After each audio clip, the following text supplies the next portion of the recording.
Good evening good evening sir. Good Good evening evening. Good evening good evening so good evening. Last हम कहाँ पे थे? मुझे लगता है काफी दिनों के बाद क्लास लगी है ना। So yes sir. Last discussion खत्म हमारा हो गया क्या था। था? हम शायद डिस्क्रिप्शन डिस्कशन का सर क्वेश्चन बनवाने वाले थे प्रीवियस ईयर का। अच्छा, सो अब रिफ्लेक्शन आप लोग प्रैक्टिस करके आए हैं? हाँ सर, करा तो है। तो ऐसा करते हैं, एक दिन का टाइम रख लेते हैं, ठीक? कि यानी नेक्स्ट क्लास जो होगा उसमें हम यानी डिस्कस कर लेंगे। शायद अभी और डिस्कस क्या क्या करना था, मुझे लगता है इंटरफेरेंस डिस्कस करना है ना, उसके प्रीवियस ईयर और कुछ असाइनमेंट, या वो Yes. सारा हो Yes. गया है? नहीं सर, नहीं सर, करना नहीं है। हुआ है, करना है अच्छा, वो। तो सर टेस्ट को होगा सर। क्या करें? टेस्ट भी तो शुरू है ना इंटरफेरेंस का? No sir. नहीं अच्छा, बताइए कि अभी हम नया टॉपिक शुरू कर ले, या फिर हम एक दिन 2 दिन का टाइम, यानी 1-2 दिन का टाइम दे गए आप लोग, एक बार वापस इंटरफेरेंस का क्विक रिव्यू कर लीजिए, डाउट सब कलेक्ट कर लीजिए। सर नेक्स्ट क्लास में हम क्लासेस रेगुलर होंगी सर, अगर तो हम लोग मतलब डेफिनेटली करके रखते हैं सर, लेकिन अगर क्लासेस इरेगुलर हो जाती हैं ना तो फिर पता नहीं चल वो पाता थोड़ा कि सा बाकी सब्जेक्ट से। वो थोड़ा सा डिफिनेट नहीं है ना कि नेक्स्ट क्लासेस जो होंगे वो Yes. कब और कैसे होंगे।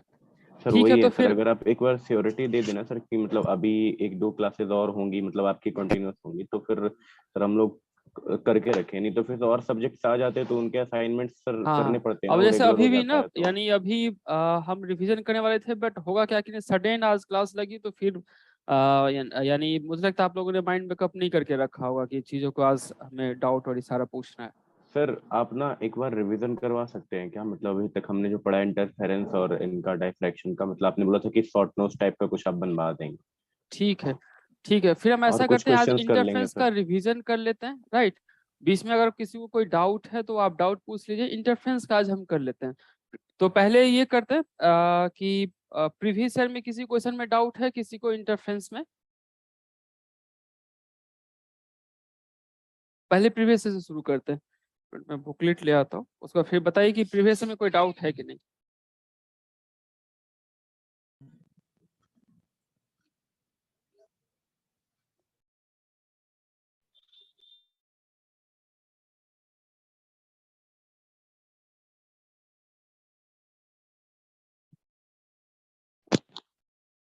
Hello sir.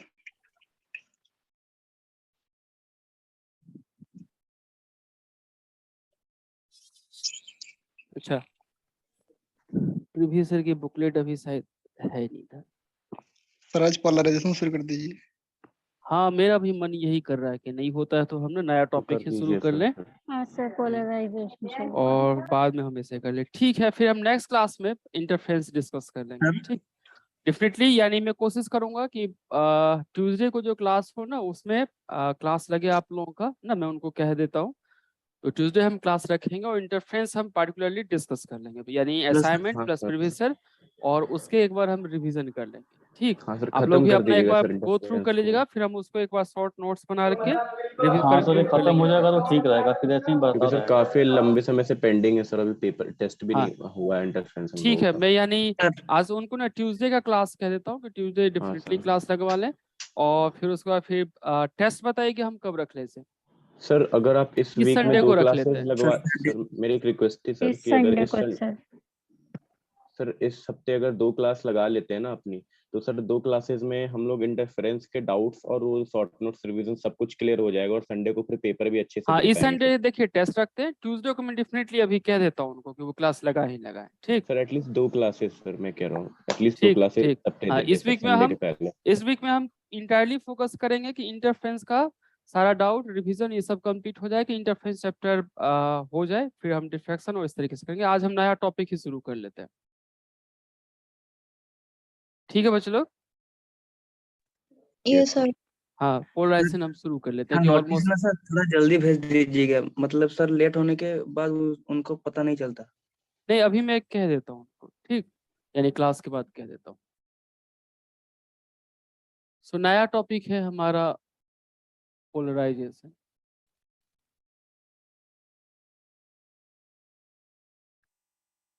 इंटरफेरेंस आपने समझ लिया, मिक्सिंग ऑफ लाइट है, डिफ्रैक्शन क्या है, बेंडिंग ऑफ लाइट है। पोलराइजेशन क्या है कि ईएम वेव के ट्रांसवर्स नेचर है, इसका मतलब इलेक्ट्रिक और मैग्नेटिक फील्ड प्रोपेगेशन के परपेंडिकुलर वाइब्रेट होता है। सो हमें कैसे पता चला कि इलेक्ट्रिक फील्ड या यानी लाइट का ट्रांसवर्स नेचर है? तो ई को अगर आप क्या करें, जैसे अभी जेड के तरफ प्रोपेगेट हो रहा है और ई जो है वो एक्स या वाई की तरफ है, तो ई को क्या कोई तरीका है कि चेंज कर दिया जाए? जैसे देखिए कि अगर सपोज कीजिए लाइट अभी ऐसे जा रहा था, या अभी मैं इस मार्कर की बात करूं, मार्कर ऐसे जा रहा है ना, ये क्या पॉसिबल है कि मार्कर इधर ही जाए बट मैं मार्कर को ऐसे घुमा दूं, ऐसे करके? पॉसिबल है क्या? पॉसिबल है सर। पॉसिबल है ना? ऐसा मार्कर yes. था और मैंने इसको ऐसे ट्विस्ट कर दिया, अब इधर ही जा रहा बट इधर घूम गया वो ना, पहले इधर जा रहा था ऐसा था, अब इधर जाके ऐसे घूम गया। क्या लाइट के साथ पॉसिबल है कि लाइट जा रहा हो और उसको पकड़ के मैं ऐसे घुमा दूं, पहले इलेक्ट्रिक फील्ड इधर था अब उसको पकड़ के ऐसे ट्विस्ट कर दूं, इधर कर दूं? हाँ सर। पॉसिबल है ना, क्योंकि लाइट के साथ फिर क्या है, यानी लाइट में ट्रांसवर्स नेचर होती है, पोलराइजेशन इफेक्ट है, तो उसको पकड़ के घुमाया जा सकता है, उसके पोलराइजेशन को चेंज किया जा सकता है। लाइट ऐसा ही रहेगा बट मिड एयर में चेंज किया जा सकते हैं। सो लाइट के साथ अपनी वाइब्रेशन डायरेक्शंस होगी और उस प्रॉपर्टी को यूज करके फिर बहुत कुछ क्रिएट किया जा सकता है, बहुत कुछ यानी हम अपने डेली लाइफ में उसको यूज कर सकते हैं। तो पोलराइजेशन चैप्टर में हम पढ़ेंगे क्या कि लाइट का जो ट्रांसवर्स नेचर है उसको हम अपने बेनिफिट के लिए कैसे यूज करें, वो कैसे क्या क्या सब इंफॉर्मेशन हमें दे सकता है आसपास के सराउंडिंग के बारे में। जैसे देखिए कि उसके जैसे अगर कोई आपने चीनी खरीदा है, वो चीनी प्योर है या फिर मिक्स है या फिर किसी तरीके से, तो चीनी की क्वालिटी मेजर की जा सकती है। लाइट चीनी और वाटर को मिक्स कीजिए, यानी शुगर और वाटर को, उसके थ्रू लाइट पास करवाइए, लाइट कितना रोटेट हो गया है उसको मेजर करके उस शुगर की सॉल्यूशन की डेंसिटी कितनी है वो बताया जा सकता है कि अभी इसमें कितना पानी मिला हुआ है, कितना शुगर मिला हुआ है ना। तो कुछ कुछ उस रोटेशन के बेनिफिट यानी प्रॉपर्टी को यूज करके हम बहुत कुछ पता कर सकते हैं। तो ये इंटायरली चैप्टर में हम कोशिश करेंगे कि लाइट के ट्रांसवर्स नेचर को समझने का। अब रहा कि पोलराइजेशन है क्या, कौन सी फिनोमेना है, तो इसे हम कहेंगे कि confinement of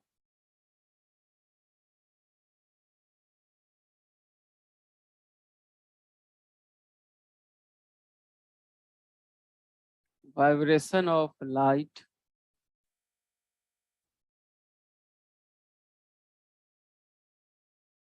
into a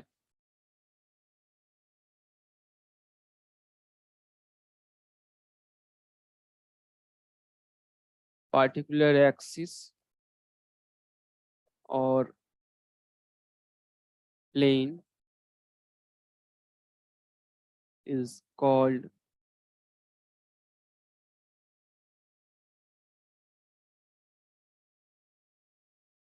polarization.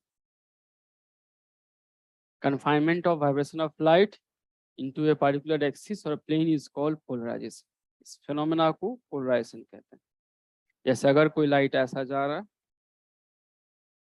ये इसका इलेक्ट्रिक फील्ड कन्फाइंड है,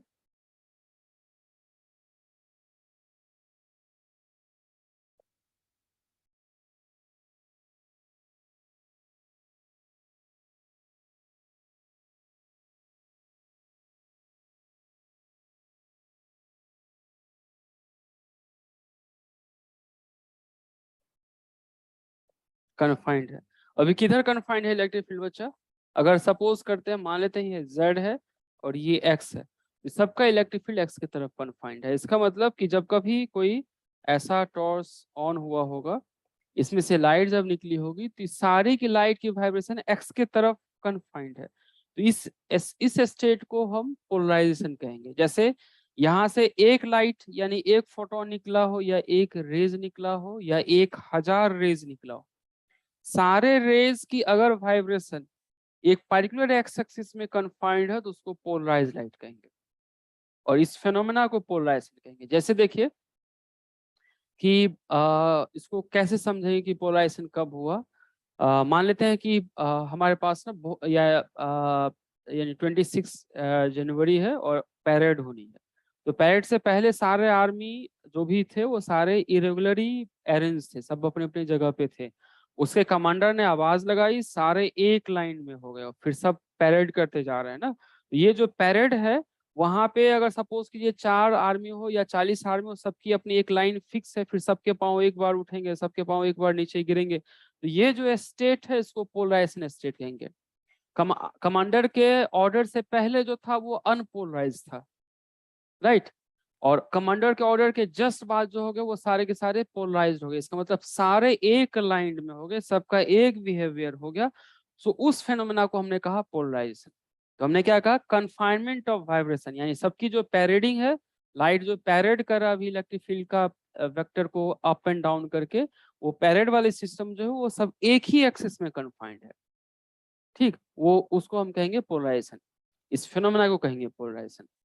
तो जनरली लाइट जो होता है, नेचुरल लाइट, वो अनपोलराइज लाइट होता है, बट हम पोलराइज लाइट क्रिएट कर सकते हैं। जैसे नेचुरल लाइट इनकोहेरेंट है, अनपोलराइज्ड है, जैसे हमने इनकोहेरेंट से कोहेरेंट निकाल लिया, ऐसे ही अनपोलराइज लाइट से पोलराइज लाइट क्रिएट किया जा सकता है।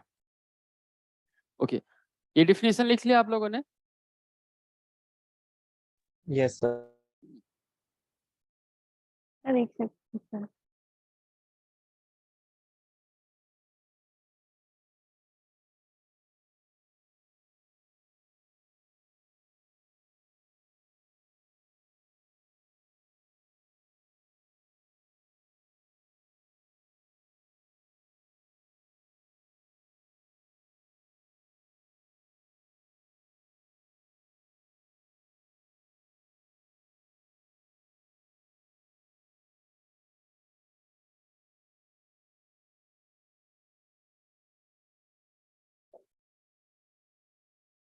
Laser light is close to polarizer. जब कभी आपके न्यूमेरिकल्स में लेजर लाइट दिया हुआ हो, इसका मतलब वो पोलराइज्ड है, उसको एज ए पोलराइज लाइट हम ट्रीट करेंगे। Yes sir. ओके,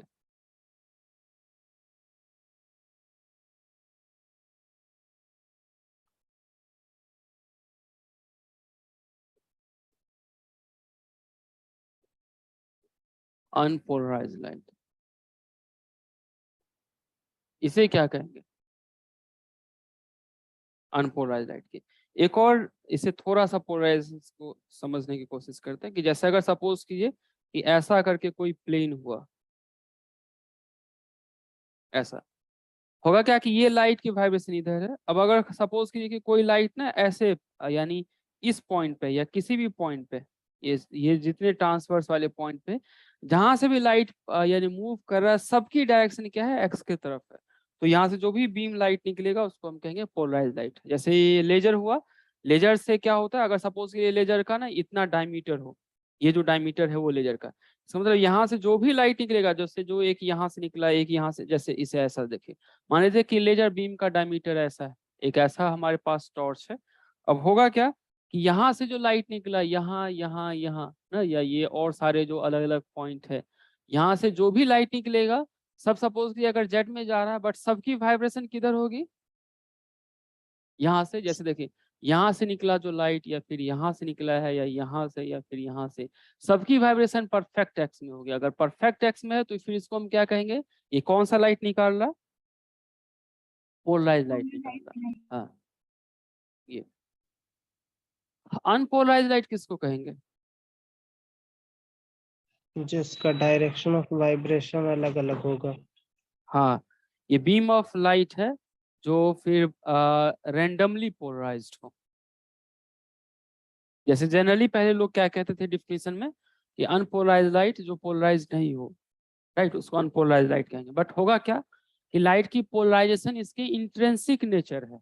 जब कभी कोई लाइट होगा तो अकेला लाइट तो ऑब्वियसली पोलराइज्ड होगा ही होगा, बट पोलराइजेशन मतलब हम कहते क्या है कि जैसे 10 लाइट है, अकेले लाइट की बात हो वो पोलराइज्ड होगा। अब 10 लाइट इकट्ठा जा रहा, उस सब की पोलराइजेशन एक ही एक्सिस में या डिफरेंट है। अगर एक ही एक्सिस में तो उसको पोलराइज्ड बीम कहेंगे, अगर हर एक डिफरेंट डायरेक्शन में है तो उसको हम क्या कहेंगे कि अनपोलराइज्ड बीम है। तो अनपोलराइज्ड लाइट का बेस यानी जो प्रॉपर डिफिनीशन होगा, इसे हम कह सकते हैं कि random polarized light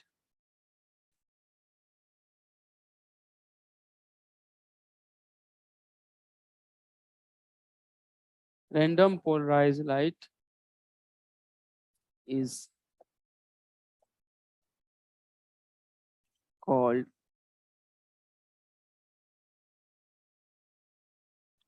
unpolarized light.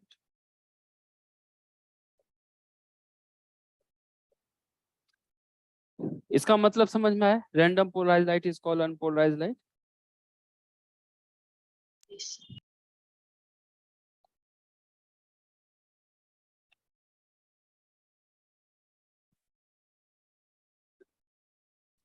इसको एडजेक्टिव में कन्वर्ट कर लीजिए, रैंडमली लिख लीजिए, randomly polarized light is called unpolarized light. इसका मतलब क्या हुआ कि जैसे सपोज कीजिए कि अभी हमारे पास ऐसा था कोई ये, और ये एक्स वाई प्लेन है, या इसे हम ऐसा ड्रॉ,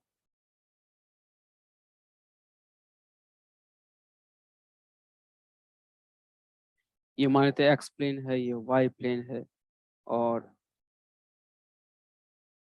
ये ऐसा प्लेन पोलराइज्ड लाइट है। अगर पोलराइज्ड लाइट होता तो फिर क्या होता कि हर एक लाइट की पोलराइजेशन फिक्स होती है। जैसे पोलराइज्ड लाइट होगा तो ऐसा होगा, यानी जो लाइट होंगे, एक अगर इधर वाइब्रेट कर रहा तो दूसरा भी इधर, तीसरा भी इधर, ये ऐसा, ये जो होगा वो पोलराइज्ड लाइट होगी, क्योंकि सारे का वाइब्रेशन क्या है, अभी इस यानी डायग्राम में सारा लाइट किधर वाइब्रेट कर रहा, एक्स की तरफ X। ना, तो ये जो होगा वो पोलराइज्ड लाइट हो जाएगा। और मान लेते हैं कि ये जा किधर रहा है, तो जेड की तरफ है, तो ये सारा का सारा एक्स पोलराइज्ड लाइट है,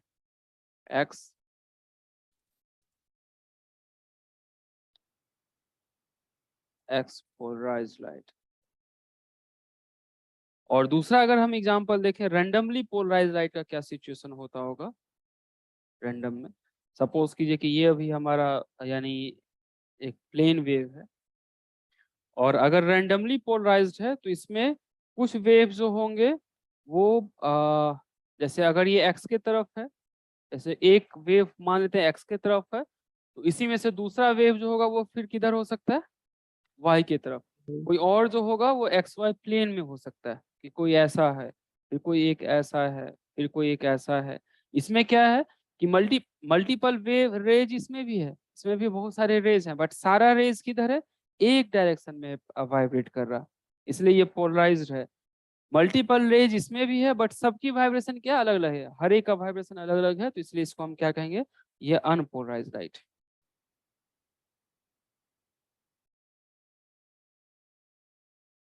अनपोलराइज्ड लाइट यानी इसकी वाइब्रेशन रैंडम है, हम कुछ कह नहीं सकते कि किधर है, एक्स की तरफ, वाई की तरफ, तो मल्टीपल डायरेक्शंस में, इसलिए इसको अनपोलराइज्ड लाइट को रैंडमली पोलराइज्ड लाइट भी हम कह सकते हैं। ऑल्दो यहाँ भी ये जेड के तरफ ही मूव कर रहा है, बट अभी ऐसा ही है, अनऑर्गेनाइज्ड है, रैंडम है, ये सारा का सारा ऑर्गेनाइज्ड है। आई होप ये समझ में आया, पोलराइज्ड लाइट और अनपोलराइज्ड लाइट। Yes sir. इसे थोड़ा सा मैथ, हाँ बताइए, कोई डाउट? सर अगर सर सारे लाइट रेज एक फिक्स्ड एक्स वाई प्लेन में रहे तो उसे क्या बोलेंगे? एक्स वाई प्लेन में, जैसे अगर आप कुछ कह रहे हैं ऐसा, जैसे मान लेते हैं कि ये ऐसा पोलराइज्ड है, ऐसा, यस सर, यस सर। हाँ, तो ये भी पोलराइज्ड लाइट ही होगा, इसकी कोई अपनी फिक्स डायरेक्शन होगी। सारे अगर ऐसे हैं तो सबकी एक फिक्स डायरेक्शन है ना, तो ये भी पोलराइज्ड लाइट होगा। पोलराइज मतलब सिर्फ एक्स की तरफ नहीं, सिर्फ वाई की तरफ नहीं, किसी भी डायरेक्शन में हो वो पोलराइज, सबका वाइब्रेशन एक डायरेक्शन में हो तो उसको पोलराइज लाइट कहेंगे। यस। ठीक, तो ऐसा होगा ये।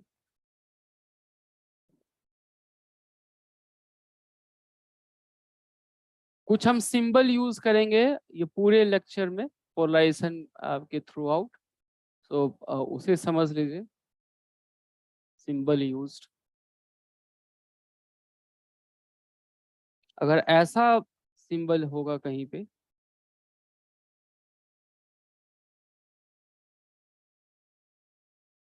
ऐसा, अगर ऐसा सिंबल होगा तो इस चीज को हम क्या कहेंगे, इसे कहेंगे लिनियरली पोलराइज्ड लाइट या प्लेन पोलराइज्ड लाइट, इसे कहेंगे linearly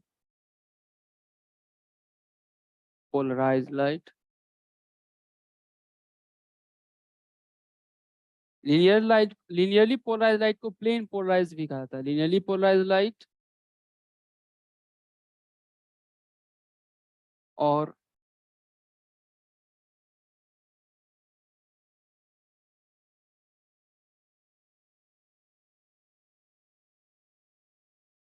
plane polarize light.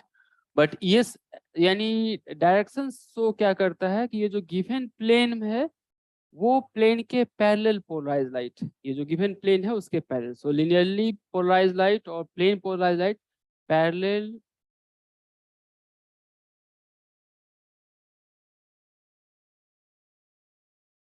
To the given plane. ऐसा इसका मतलब क्या हुआ कि पोलराइजेशन पैरेलल का मतलब क्या, जैसे देखिए कि अगर ये बोर्ड है तो एक ये प्लेन सरफेस है, और अगर सपोज कीजिए कि कोई ऐसा यानी स्नेक है जो इस बोर्ड पे ना ऐसे मूव करता हुआ जा रहा है, ऐसे मूव करता हुआ जा रहा है ना, इसका मतलब क्या होगा कि इसकी वाइब्रेशन या तो इधर है या इधर है, बट ये क्या है, इसी पे है, चिपका हुआ है। जैसे एक धागा लीजिए और धागा को इस बोर्ड से चिपका दीजिए, ऐसे करके फेविक्विक से चिपका दीजिए इसे, तो होगा क्या कि ये जो स्ट्रिंग होगा या थ्रेड होगा उसका कोई पार्ट ना तो बोर्ड से आगे होगा ना कोई पार्ट बोर्ड के पीछे होगा, सारा का सारा पार्ट इस स्ट्रिंग में जितने सारे पार्ट होंगे वो डेफिनेटली किस पे होगा, एक ही प्लेन पे होगा ना, इसी प्लेन पे ना, कोई बोर्ड से आगे तो नहीं है ना ही कोई बोर्ड से पीछे है, इसको कहेंगे सारा का सारा एक प्लेन में है, इसे कहेंगे कि ये यानी लिनियरली पोलराइज्ड लाइट है और किधर है तो parallel to the given plane है। जैसे ये प्लेन है ऐसा, तो ये प्लेन का ये पैरेलल है, जैसे एक ऊपर आया या नीचे हुआ तो ये प्लेन के पैरेलल पोलराइज्ड लाइट है, यानी सारे प्लेन के, यानी जैसे ये अभी इस बोर्ड का प्लेन इधर है, पोलराइजेशन भी इसी प्लेन के अलोंग है, इसलिए इसको पैरेलल प्लेन पोलराइज्ड लाइट कहेंगे। Parallel to the given plane का मतलब समझ में आया बच्चा? Yes sir. शायद अभी नहीं। जैसे देखिए कि अगर आप इसे ऐसा ही जूम कीजिए कि आपने टेंट लगा रखा है ना, और टेंट का एक अपर प्लेन सरफेस है, उस पर कोई सांप अचानक से गिर गया ना, स्नैक गिर गया। अब दो तरीके से स्नैक उस पर मूव कर सकता है, एक तो स्नैक क्या कर सकता है, उस टेंट पे उछल के फिर नीचे जाए, फिर ऐसे और ऐसे जाए, तो कहेंगे कि वो जो अभी टेंट है उस पे परपेंडिकुलरली पोलराइज्ड है वो, क्योंकि एक बार वो ऊपर जा रहा फिर नीचे, फिर ऊपर जा रहा नीचे। बट जनरली स्नैक उस पे कैसे ट्रेवल करेगा, अगर टेंट पे गिर गया है तो वो उस सरफेस पे ऐसे ट्रेवल करेगा, है ना, उस सरफेस को कभी छोड़ेगा नहीं। क्लियर है ये ना? तो अभी जब वो ऐसे उस सरफेस के प्लेन पे ही मूव कर रहा तो उसको कहेंगे प्लेन पोलराइज्ड लाइट। तो प्लेन पोलराइज्ड लाइट का मतलब ये कि जो भी वाइब्रेशन होगा इस प्लेन के सरफेस पे होगा। जैसे इसी को मैं अगर तोड़ के और ऐसे इकट्ठा कर लूं तो ये अभी इस तरीके से वाइब्रेट होगा, यानी इधर या इधर, बट होगा उसी बोर्ड पे ही होगा, इसको प्लेन पोलराइज्ड लाइट कहेंगे। आई होप ये क्लियर है, plane polarized light. Yes. Okay, next होता सिंबल, अगर ऐसा हो और ऐसा डॉट बना हुआ ऐसा, सो ये सिंबल रिप्रेजेंट करेगा, ये भी लिनियरली पोलराइज्ड लाइट है।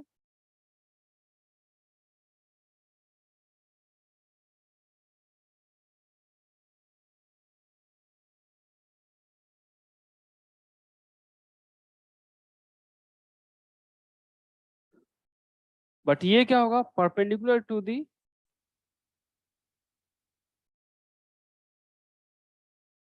Given plane. इसका मतलब इस प्लेन की अगर बात करें तो कैसा होगा, जैसे एक स्नैक पहले अंदर गया फिर बाहर निकला फिर अंदर गया फिर बाहर निकला, तो अभी कैसे वाइब्रेट कर रहा है, कुछ देर के लिए उसका ना फेस बोर्ड के बाहर है, फिर थोड़ी देर के लिए फेस बोर्ड के अंदर है, तो ये इसी प्लेन पे कन्फाइंड है या बोर्ड के अंदर और बाहर जा रहा है वो, यानी इस प्लेन पे परपेंडिकुलर ऑसिलेट कर रहा है ना। जैसे अगर सपोज कि पहले क्या था, थोड़ी देर के लिए ऊपर था फिर वो नीचे, बट वो बोर्ड को टच ही कर रहा था हमेशा। अभी क्या है कि कुछ देर के लिए इधर है फिर कुछ देर के लिए इधर फिर कुछ देर के लिए इधर फिर कुछ देर के लिए इधर, तो ये बोर्ड के प्लेन पे परपेंडिकुलर है, इसलिए इसको हम यानी लिनियरली पोलराइज्ड लाइट है but perpendicular to the given plane है, तो इसके लिए हम ये सिंबल यूज करेंगे। आई होप ये समझ में आ गया, या डाउट है तो बताइए किसी को, बच्चे लोग। क्लियर है सर। ओके, नेक्स्ट एक और सिंबल हम यूज करेंगे वाइडली इस चैप्टर में कि ऐसा,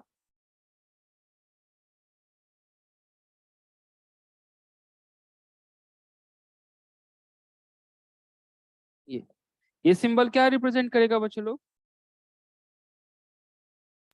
Linearly polarized parallel to the given plane. Polarized light और parallel to the given Given plane. Given plane. ये डॉट क्या रिप्रेजेंट करेगा? Perpendicular to Perpendicular the to the given दोनों plane. अगर हो तो Linearly. क्या रिप्रेजेंट करेगा? अगर दोनों हो तो un- हाँ, दोनों हो तो इसको अनपोलराइज्ड लाइट कहेंगे, क्योंकि इसमें दोनों कंपोनेंट है, प्लेन और परपेंडिकुलर दोनों है, तो इसको अनपोलराइज्ड लाइट कहेंगे। जहां कहीं भी ऐसा सिंबल हो, डॉट और पैरेलल दोनों हो, तो उसको अनपोलराइज्ड लाइट कहेंगे। ये 3 सिंबल हम यूज करेंगे इस चैप्टर में, जब कभी ड्राइंग बेस्ड हम एक्सप्लेनेशन करने की कोशिश करेंगे। ये लिख लिया आप लोगों ने? सर सेकंड वाले को हम प्लेन पोलराइज्ड लाइट बोलेंगे ना, सेकंड वाले को भी?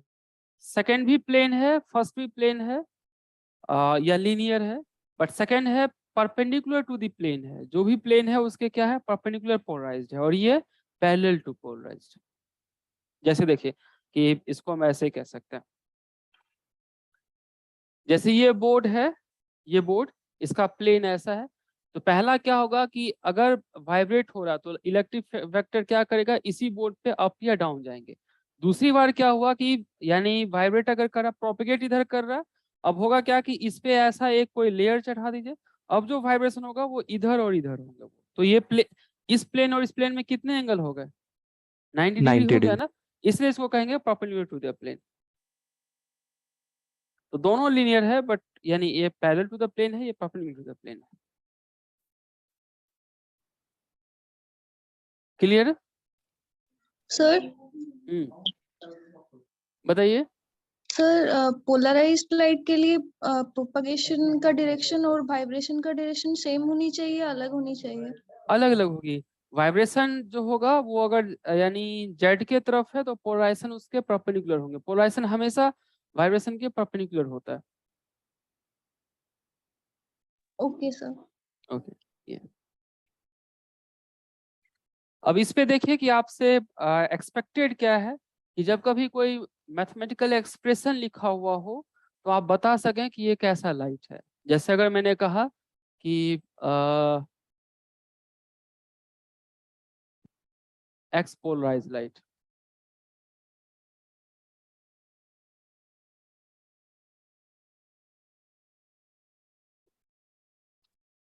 जैसे अगर मान लेते हैं कि कोई डायग्राम ऐसा है और लाइट ऐसे वाइब्रेट करता हुआ जा रहा, यानी प्रोपेगेशन इधर है और ये एक्सिस हमारा जेड है, वाइब्रेशन इधर है। इसका मुझे इक्वेशन लिख के दिखाई तो क्या होगा इसका equation?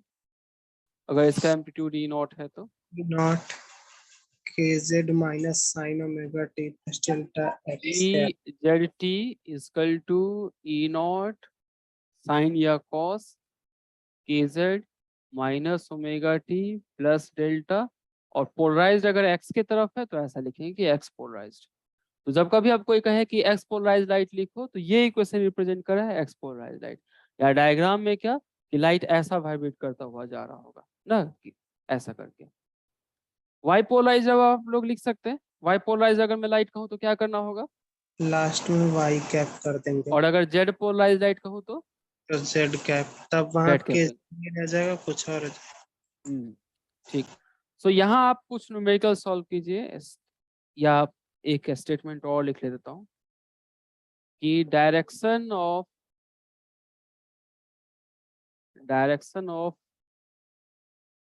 E vector vibration gives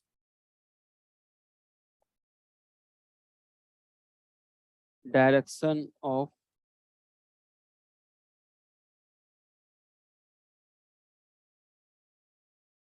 polarization of light।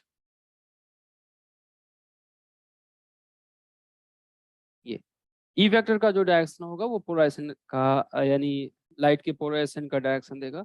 अब मुझे कुछ न्यूमेरिकल्स यहाँ पे बता दीजिए।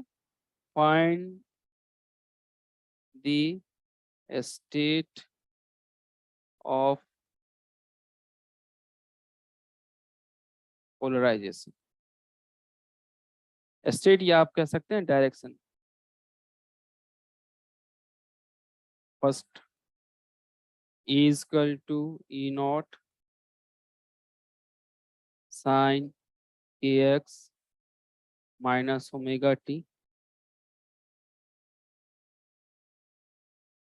और यहाँ पे जेड कैप।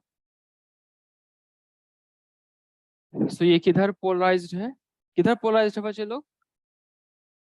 जेड एक्सेस के तरफ। जेड एक्सिस की तरफ, क्योंकि इलेक्ट्रिक फील्ड जेड के तरफ है इसलिए जेड एक्सिस की तरफ पोलराइज्ड है। ठीक, दूसरा मुझे बता दीजिए सेकंड।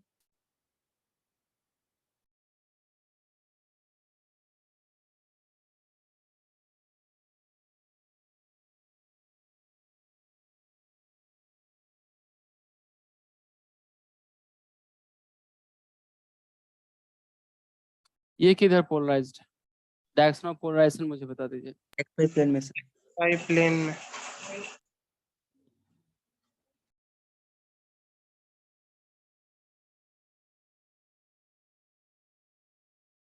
क्या ऐसा?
अभी तक हाँ।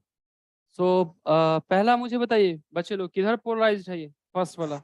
जेड एक्सेस के तरफ। जेड, क्योंकि होगा क्या कि ये ई वेक्टर का डायरेक्शन जेड के तरफ है इसलिए जेड एक्सिस पोलराइज, तो जेड पोलराइज्ड लाइट। और ये क्या प्लेन पोलराइज लाइट है, तो इसे कहेंगे लिनियरली पोलराइज लाइट है, किधर? तो जेड की तरफ। तो ये सबको समझ में आ गया, क्योंकि इलेक्ट्रिक वेक्टर की डायरेक्शन जेड थी और हमने क्या कहा, पोलराइजेशन का डायरेक्शन क्या माना था, तो जिधर ई वेक्टर होता है उसको पोलराइजेशन डायरेक्शन कहते हैं। तो अभी ई वेक्टर जेड की तरफ था इसलिए जेड पोलराइज लाइट है। ठीक, दूसरा मुझे बताइए ये किधर पोलराइज लाइट है? 5/4 पे सर, फर्स्ट 5/4 पे। ठीक, वेरी गुड। सेकंड वाले को हम देख लेते हैं, इस सेकंड जनरली एक बार गेट में या कहीं आया हुआ था। तो देखिए अगर हम लिखना चाहें तो ई हमारा ऐसा था, E not x plus Y, यानी देखिए कि पोलराइजेशन लाइट कैसे निकाला जाता है। तो के जेड माइनस ओमेगा टी, ऐसा इसे लिखा जा सकता है ऐसे, ई एक्स की वैल्यू ई नॉट और फिर इस तरीके से।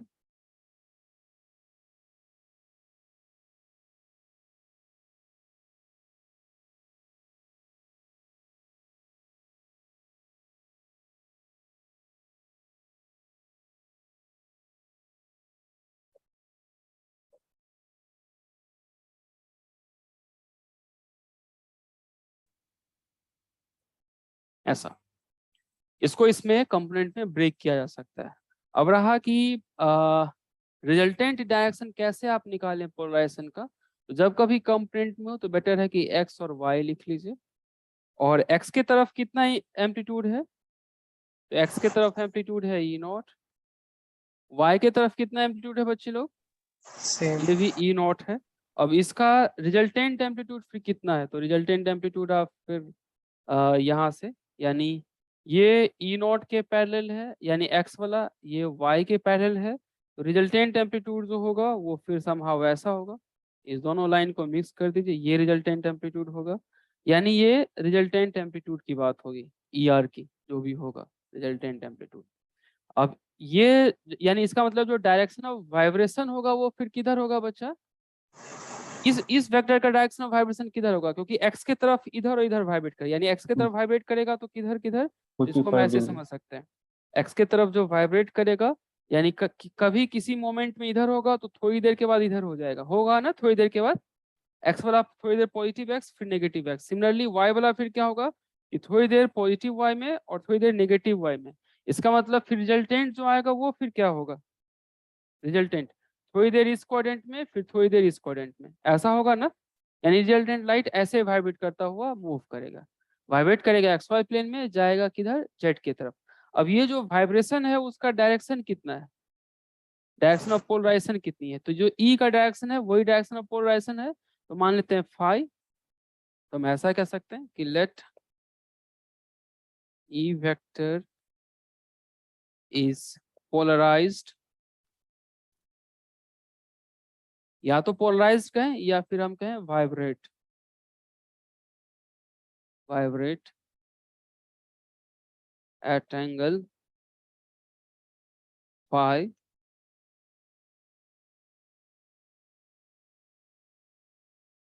with x axis। कोई मुझे ये फाई की वैल्यू बता सकता है कितना होगा, tan फाई की वैल्यू, 5/4 हाँ मतलब tan no, फाई अगर हम लिखना चाहें तो फिर क्या लिखेंगे बच्चा, यहाँ पे E Y by E x, E y की वैल्यू कितनी थी, तो ई वाई का वैल्यू था E naught e to the power iota k Z minus omega T, और ई एक्स की वैल्यू, एक्स की value E naught e to the power iota k Z minus omega t. यहाँ पे हम क्या कर सकते हैं, सारा कैंसल आउट हो सकता है, ये सारा टू यानी ये तो कैंसल आउट होके यहाँ जो आएगा ये 1 आएगा, इसका मतलब फाई की वैल्यू कितनी होगी, tan फाई की वैल्यू अगर 1 आया तो फाई की वैल्यू 45 डिग्री या π/4। तो ये सेकंड वाला किधर पोलराइज्ड है, XY प्लेन में 45 डिग्री। एक्स से 45 पे है, या ऑब्वियसली वाई से भी 45 पे होगा, तो पोलराइज्ड इसे हम कह सकते हैं polarized at pi 45 with X, ऐसा। तो जब कभी एक से वन डायरेक्स यानी वन से मोर कंपोनेंट हो तो इस तरीके से डायरेक्शन ऑफ पोलराइजेशन आप निकाल लेंगे कि ये लाइट अभी एक्स वाई प्लेन में 45 से वाइब्रेट करता हुआ जा रहा है, डायरेक्शन ऑफ पोलराइजेशन ये है।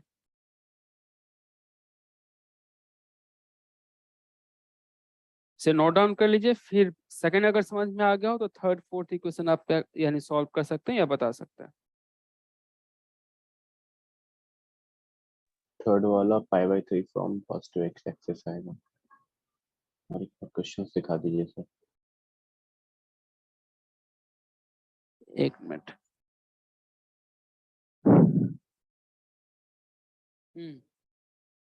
कौन सा, फोर्थ लिखना था सर, थर्ड वाला तो π/3 आएगा from positive x axis direction.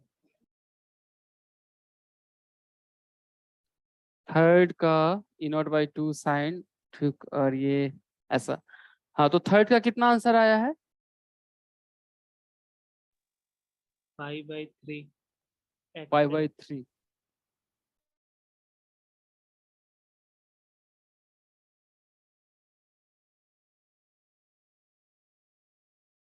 सबका आ गया, थर्ड का देखिए, ये सर π/3 आ रहा है। थर्ड का देखिए तो आप क्या कीजिए, एक्स वाई प्लेन बनाइए, एक्स और ये वाई प्लेन, सो एक्स की तरफ कितना है, एक्स की तरफ है ये E0/2, और वाई की तरफ है, एक्स की तरफ है E0/2,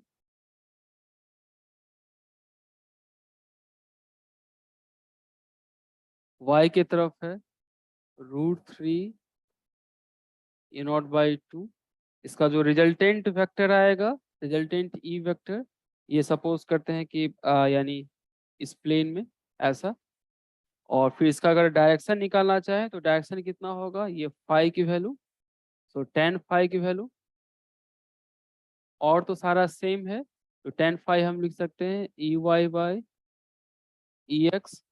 और EY की वैल्यू √3/2 E0, EX की वैल्यू E0/2, तो फाइनली कितना आ जाएगा बच्चे लोग, ये √3, और tan के किसकी वैल्यू √3 होती है, 60 डिग्री। π/3, ये π/3 की तरफ पोलराइज्ड है। आ गया सबको समझ में? सर एक डाउट था हाँ बताइए। सर, इसको एक कॉन्सेप्ट से अनपोलराइज्ड ही आ रहा था समझ में कि एक्स एक्सिस के पैरेलल वाइब्रेट कर रहा है और एक्स एक्सिस के परपेंडिकुलर, तो जब दोनों कंपोनेंट है तो अनपोलराइज्ड नहीं होना चाहिए। देखिए कि जब कभी इलेक्ट्रिक वेक्टर यहाँ पे होगा तो दोनों की वैल्यू कितनी होगी, 0। अब यहाँ पे अगर इलेक्ट्रिक वेक्टर है, यानी अगर ये मैक्सिमम है, तो यहाँ पे होगा क्या कि ये लाइट एक एक्स के तरफ है, वाई के तरफ है, बट लाइट के पास एबिलिटी क्या होता है, सुपर पोजिशन फॉलो करने की। तो एक्स और वाई ना कंबाइंड मिला के, ये बताइए लाइट अभी इधर वाइब्रेट कर रहा होगा या इधर वाइब्रेट कर रहा होगा या इधर वाइब्रेट कर रहा होगा, जिधर रेड, एक्चुअल में अभी इलेक्ट्रिक वेक्टर किधर वाइब्रेट कर रहा होगा, एक्स के तरफ या वाई के तरफ या रेड के तरफ, रेड वाले की तरफ। तो ये जब कभी दो लाइट मिक्स हो रहा है ना, एक्स और वाई अलग अलग, अब आपको अलग अलग नहीं दिखेगा, ये दिखेगा उसके अलोंग वाइब्रेट करता हुआ। अच्छा ठीक है सर, ठीक, तो अभी ये एक फिक्स पोलराइज्ड है, इसकी फिक्स पोलराइज्ड है 5 एंगल पे 45 पे। हाँ, इसको आप इमेजिनेशन कर सकते हैं कि एक कंपोनेंट इसका एक्स की तरफ है, एक कंपोनेंट इसका वाई की तरफ है, अदरवाइज है ये फिक्स पोलराइज्ड।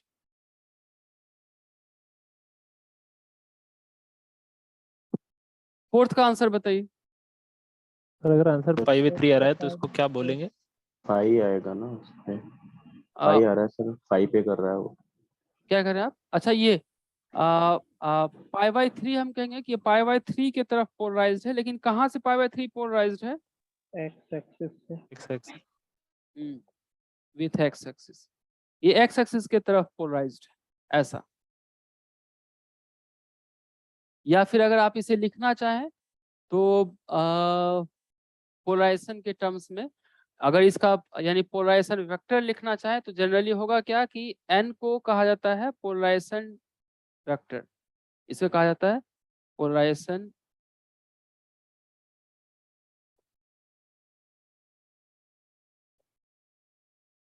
वेक्टर। और ये होता क्या है, तो ये होगा कि इलेक्ट्रिक फील्ड का जो डायरेक्शन होगा ई वेक्टर डिवाइड बाय ई का मैग्नीट्यूड होगा।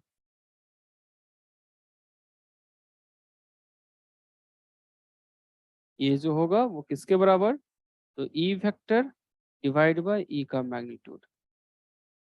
इसका मतलब इसको हम क्या कह सकते हैं, ई कैप भी कह सकते हैं। Yes sir.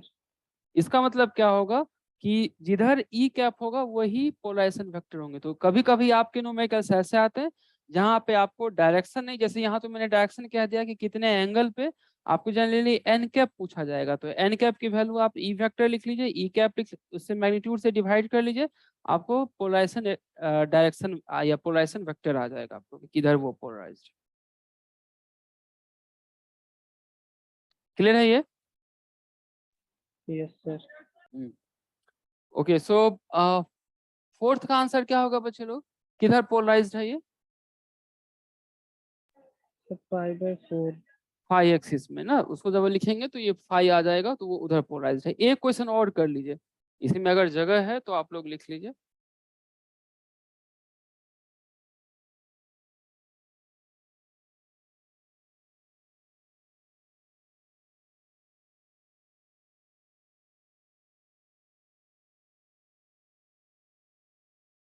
सर जो आपने पोलराइजेशन वेक्टर बताया, वो जो रिजल्टेंट का एंगल आ रहा है वही आएगा ना?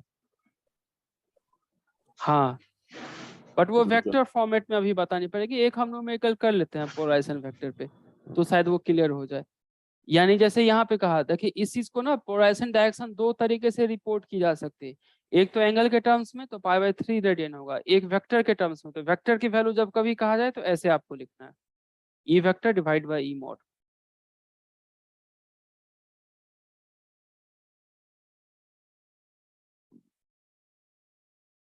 ओके, तो मुझे पहले इसका सॉल्व कर दीजिए, फिर मैं पोलराइजेशन वेक्टर पे एक न्यूमेरिकल करवा दूंगा कि आपको क्लियर हो जाए क्या होता है।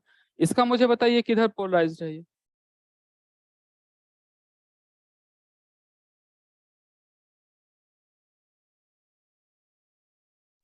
नीचे वाला तो ऐसे वाला नेगेटिव पाई एक्स एक्सिस से सर पॉजिटिव 45 डिग्री, मतलब नेगेटिव एक्सिस से 45 degree counter clockwise, clockwise. Fifth का आंसर, फिफ्थ का। सर फोर्थ बता दीजिए। फोर्थ, ठीक है, फोर्थ बता। फोर्थ देखिए, फोर्थ होगा क्या कि आप इसको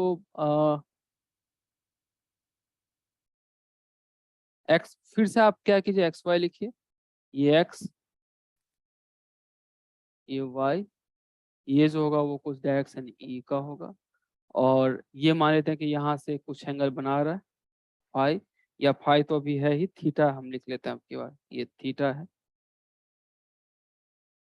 तो ये जो डायरेक्शन होगा टेन थीटा, फोर्थ में टेन थीटा का फॉर्मूला क्या होता है बच्चा? E Y by E x. E Y by E x.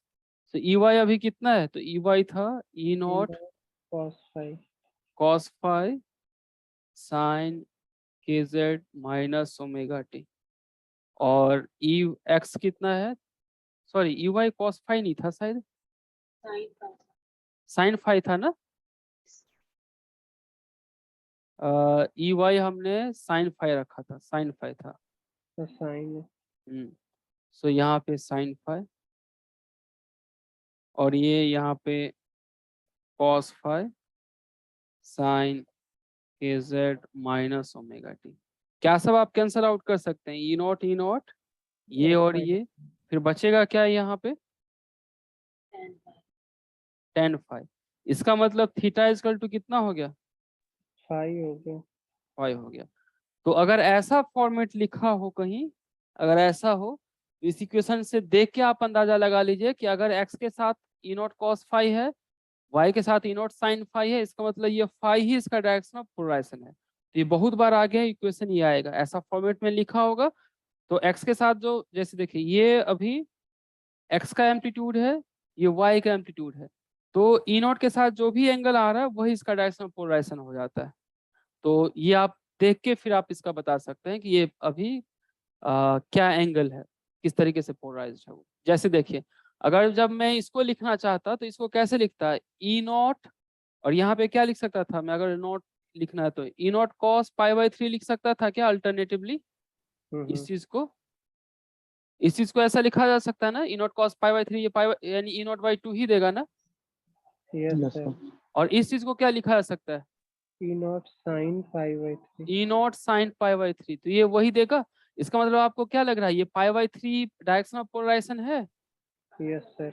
तो वही, ये ऐसा इक्वेशन जब कभी आप अरेंज कर पाए, तो ये जो फाइव होगा वो डायरेक्शन ऑफ पोलराइजेशन देगा। तो वो आप इस तरीके से क्विकली बता सकते हैं। अदरवाइज यहाँ नहीं, तब तो फिर 10 से डिवाइड कर दीजिए, हो जाएगा वो।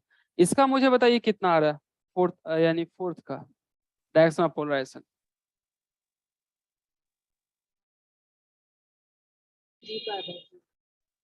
Sir 3 pi by 3 4। Pi by 4 X axis sir. देखिए, इसको अगर हम लिखना चाहें तो इसको ऐसे लिखा जा सकता है, फोर्थ का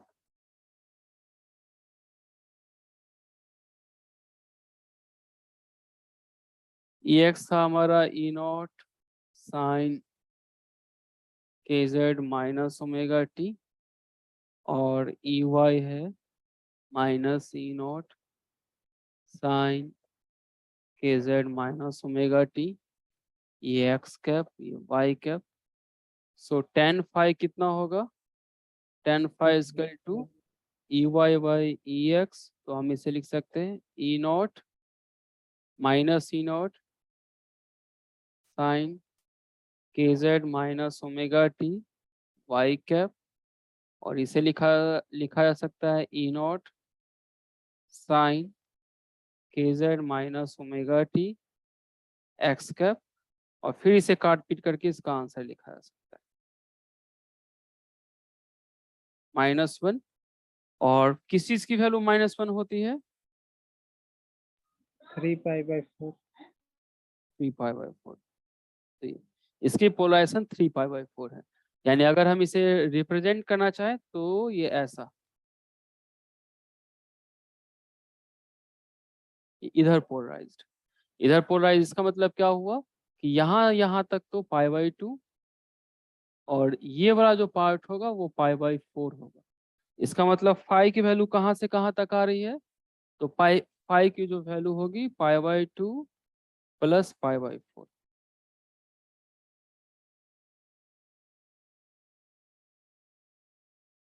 ऐसा। सर अगर इनिशियल फेज दिया रहता है सर तो क्या करते हैं उसमें? इनिशियल फेज दिया हुआ तो फेज को ना थोड़ा सा तब हम इतना इजी से नहीं कर सकते, फिर फेज के बेसिस पे ना फिर और बहुत कुछ होगा। तो इनिशियल फेज अगर दिया हुआ हो तो फिर क्या होगा वो हम आगे डिस्कस करेंगे, हमारा एक टॉपिक है अभी। सर तो मैंने जैसे आपने बताया था वैसे ही करेंगे क्या, जैसे आपने इनिशियली बताया था पहले फर्स्ट लेक्चर्स में? नहीं, अभी जब इनिशियल फेज हो ना तो फिर पोलराइजेशन क्या होगा ये शायद अभी मैंने डिस्कस नहीं किया। ये पूरा का पूरा टॉपिक ही है, तो ये हमें ना डिस्कस करना होगा अभी कि इनिशियल फेज हो तो क्या होगा। अभी तो मैंने इजी आपको बता दिया जहाँ पे इनिशियल फेज है ही नहीं। इनिशियल फेज होगा तो फिर कहानी कुछ और होगी जो हमें भी डिस्कस करना है। तो चौथे क्वेश्चन में अगर एक वाला term cos kz minus omega T हो जाए तब क्या होगा? उसको आपको उसमें कन्वर्ट करना होगा साइन में। एक कॉस हो एक साइन हो तो दोनों को एक ही फॉर्मेट में कन्वर्ट करना पड़ेगा, और तब आपको लिखना होगा। The previous slide.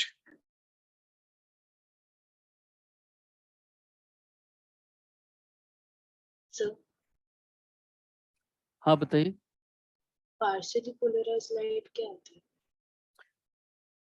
होगा क्या कि हमने कहा था यानी पोलराइज लाइट और कहा था अनपोलराइज लाइट। आपको लगता है क्या कि परफेक्ट पोलराइज लाइट पॉसिबल है? नहीं ना। तो होगा क्या कि जितने सारे लाइट हैं वो पार्शली पोलराइज्ड हैं, यानी उसमें पोलराइज लाइट भी है और अनपोलराइज लाइट का मिक्सचर है।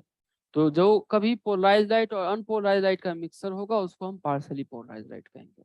जैसे देखिए कि सपोज कि ये पैरेड हो रहा है 26 या 15 अगस्त को, उसमें ना उस मैदान यानी फील्ड में दो तरीके के लोग होंगे। एक ऐसा आर्मी का बटालियन जो पोलराइज्ड होगा और एक ऐसे विजिटर जो अनपोलराइज्ड होंगे, जो रैंडम इधर उधर मूव कर रहे होंगे रैंडमली। तो वो पूरे फील्ड की अगर एज ए होल कहा जाए तो वहाँ यानी पार्शली पोलराइज्ड लोग हैं। आया समझ में यस। ना? सिर्फ उस यानी हाईवे की कहा जाए जहाँ पे अभी आर्मी जा रहा है तो परफेक्ट पोलराइज्ड है, ठीक। उस फील्ड की बात कही जाए जहाँ पे विजिटर लोग बैठे हुए हैं तो वो अभी अनपोलराइज्ड लोग हैं, राइट। बट अगर पूरे यानी इंडिया गेट की कही जाए कि क्या है तो वो अभी पार्शली पोलराइज्ड, क्योंकि कुछ कुछ लोग तो डेफिनेटली हमें पता है कि पोलराइज्ड है, उसको कहेंगे partially polarized light. Polarized plus unpolarized light की मिक्सचर, ठीक। Yes, thank you. Okay, I hope यहाँ तक क्लियर है बच्चे लोग। सर एक second sir please. Note down कर लीजिए। सर सिर्फ previous। अच्छा, इससे पहले क्या? हाँ सर। ओके।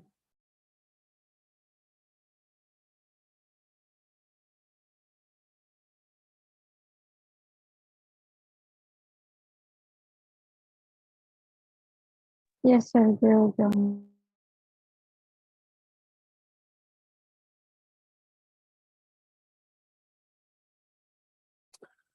अब होगा क्या कि हमने पोलराइज्ड अनपोलराइज्ड लाइट कहा, कितने टाइप के पोलराइज्ड लाइट पॉसिबल्स है? तो types of polarisation.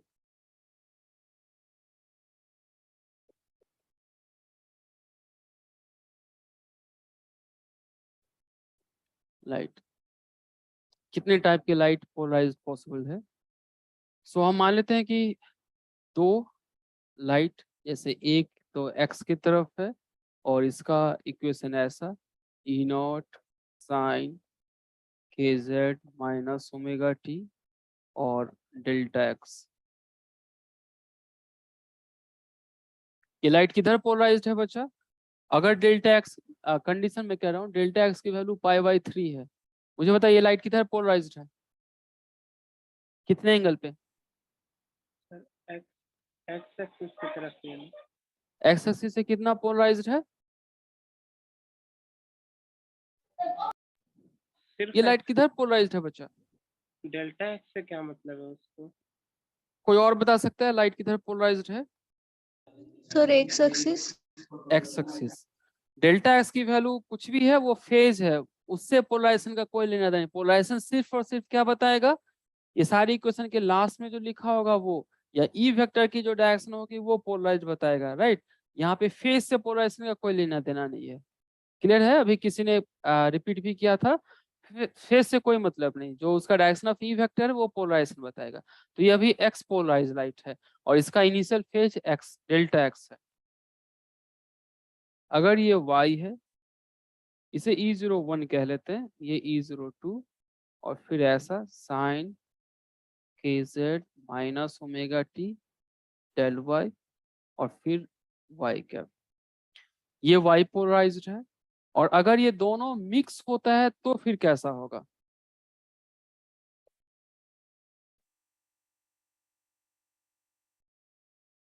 Superposition of the light gives, जब कभी दोनों मिक्स होगा तो E और E की वैल्यू कितनी होगी, तो EX प्लस EY। या अगर आप डिटेल से लिखना चाहते हैं तो E का वैल्यू क्या होगा, E01 साइन के Z minus omega t delta x, x polarized, E02 sine के Z minus omega T del y and y polarized. ये मुझे बताइए, ये जो ई वेक्टर हमने लिखा फाइनली, वो किधर पोलराइज्ड है? क्या बता सकते हैं ई वेक्टर किधर पोलराइज्ड होगा? एम्पलीट्यूड पे डिपेंड करेगा वो। ऐसे एक्स वाई प्लेन में तो होगा, पर E01 E02 पे डिपेंड करेगा। हाँ, ये किधर पोलराइज्ड है वो एम्पलीट्यूड पे डिपेंड करेगा और फेज पे भी डिपेंड करेगा। पहले आपने देखा था ना कि अगर फेज 0 था या पाई था तो वो चेंज हो जा रहा था, तो ये एम्पलीट्यूड पे भी डिपेंड करेगा, फेज पे भी डिपेंड करेगा। तो यहाँ हम ये डेवलप करने की कोशिश करेंगे कि ये जो लाइट अभी है वो कैसा पोलराइज्ड है, राइट। अगर प्योर एक्स की तरफ वाइब्रेट करेगा तो एक्स पोलराइज्ड, वाई की तरफ वाइब्रेट करेगा Y polarized, X Y plane में वाइब्रेट करेगा तो एक्स वाई प्लेन का पोलराइज्ड, तो फिर पर्टिकुलर एंगल निकाल सकते हैं। तो ये अभी कैसा पोलराइज्ड होगा, जब कभी दो परपेंडिकुलर लाइट आपस में मिक्स करेंगे। इसका मतलब समझ में आया कि क्या हो रहा है? जैसे आपके पास किसी रीजन में एक ऐसा लाइट था जो एक्स पोलराइज्ड था। एक्स पोलराइज्ड यानी मतलब कि ये इसमें वाइब्रेशन इधर थे, ऐसा एक्स पोलराइज्ड था। और उसी में फिर आपने क्या कर दिया, सम ओवर कर दिया, इसका अपना कोई फेज होगा। फिर दूसरा लाइट आपका था ये, और ये वाई पोलराइज था। वाई पोलराइज मतलब कि वाई पोलराइज कि अभी इसमें जो पोलराइजेशन थे वो इस तरीके से,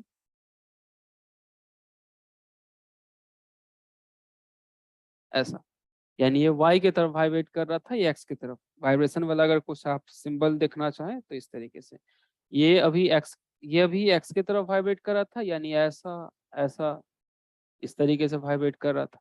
इसकी वाइब्रेशन y में है, यानी इसकी वाइब्रेशन ये थोड़ी देर इस इधर फिर इधर, ये ऐसे वाइब्रेट कर रहा था। तो मान लेते हैं कि ये y की तरफ वाइब्रेट कर रहा था।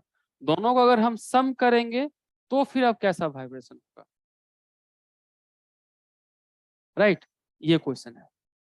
तो दोनों को सम करेंगे तो इलेक्ट्रिक फील्ड ऐसा होगा, हमें प्रिडिक्ट करना होगा कि अब ये कैसा वाइब्रेट करेगा। यहाँ तक लिख लिया बच्चे लोग, आप लोग? यानी क्वेश्चन क्या है कि दो परपेंडिकुलर वाइब्रेटिंग लाइट अगर सुपरपोज करे तो कैसा पोलराइज लाइट निकलेगा, ये क्वेश्चन है। तो इसमें इंटरफेरेंस वाला कॉन्सेप्ट यूज करेंगे? किस चीज का? इंटरफेरेंस वाला। हाँ लगभग थोड़ा बहुत।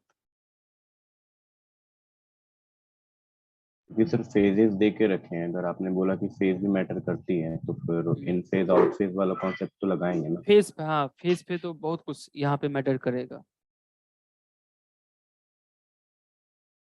ये आप लोगों ने लिख लिया है, पहले सिचुएशन सबको क्लियर है फिजिकली कि क्या हो रहा है, तो फिर हम आगे बढ़े। एक लाइट एक्स की तरफ पोलराइज्ड है, दूसरा लाइट वाई की तरफ पोलराइज्ड है, दोनों एक पॉइंट पे मिक्स हो गया, तब लाइट कैसे पोलराइज्ड होगा? जैसे आपने क्या किया, पहले एक लेजर लाइट आपने ऑन किया था, इसमें लाइट एक्स की तरफ था, फिर आपने दूसरा लेजर लाइट जो वाई की तरफ था, अब दोनों लाइट लेजर लाइट आपने इकट्ठा ऑन कर दिया, तो दोनों जब लाइट मिक्स होके अब चलेंगे, वो कैसा पोलराइज होगा? आया समझ में क्या सिचुएशन है? Yes sir. ठीक, अब वो कैसा वाइब्रेट करता हुआ जाएगा, ये नोट डाउन कर लिया हो तो फिर हम नेक्स्ट स्लाइड पे मूव करें।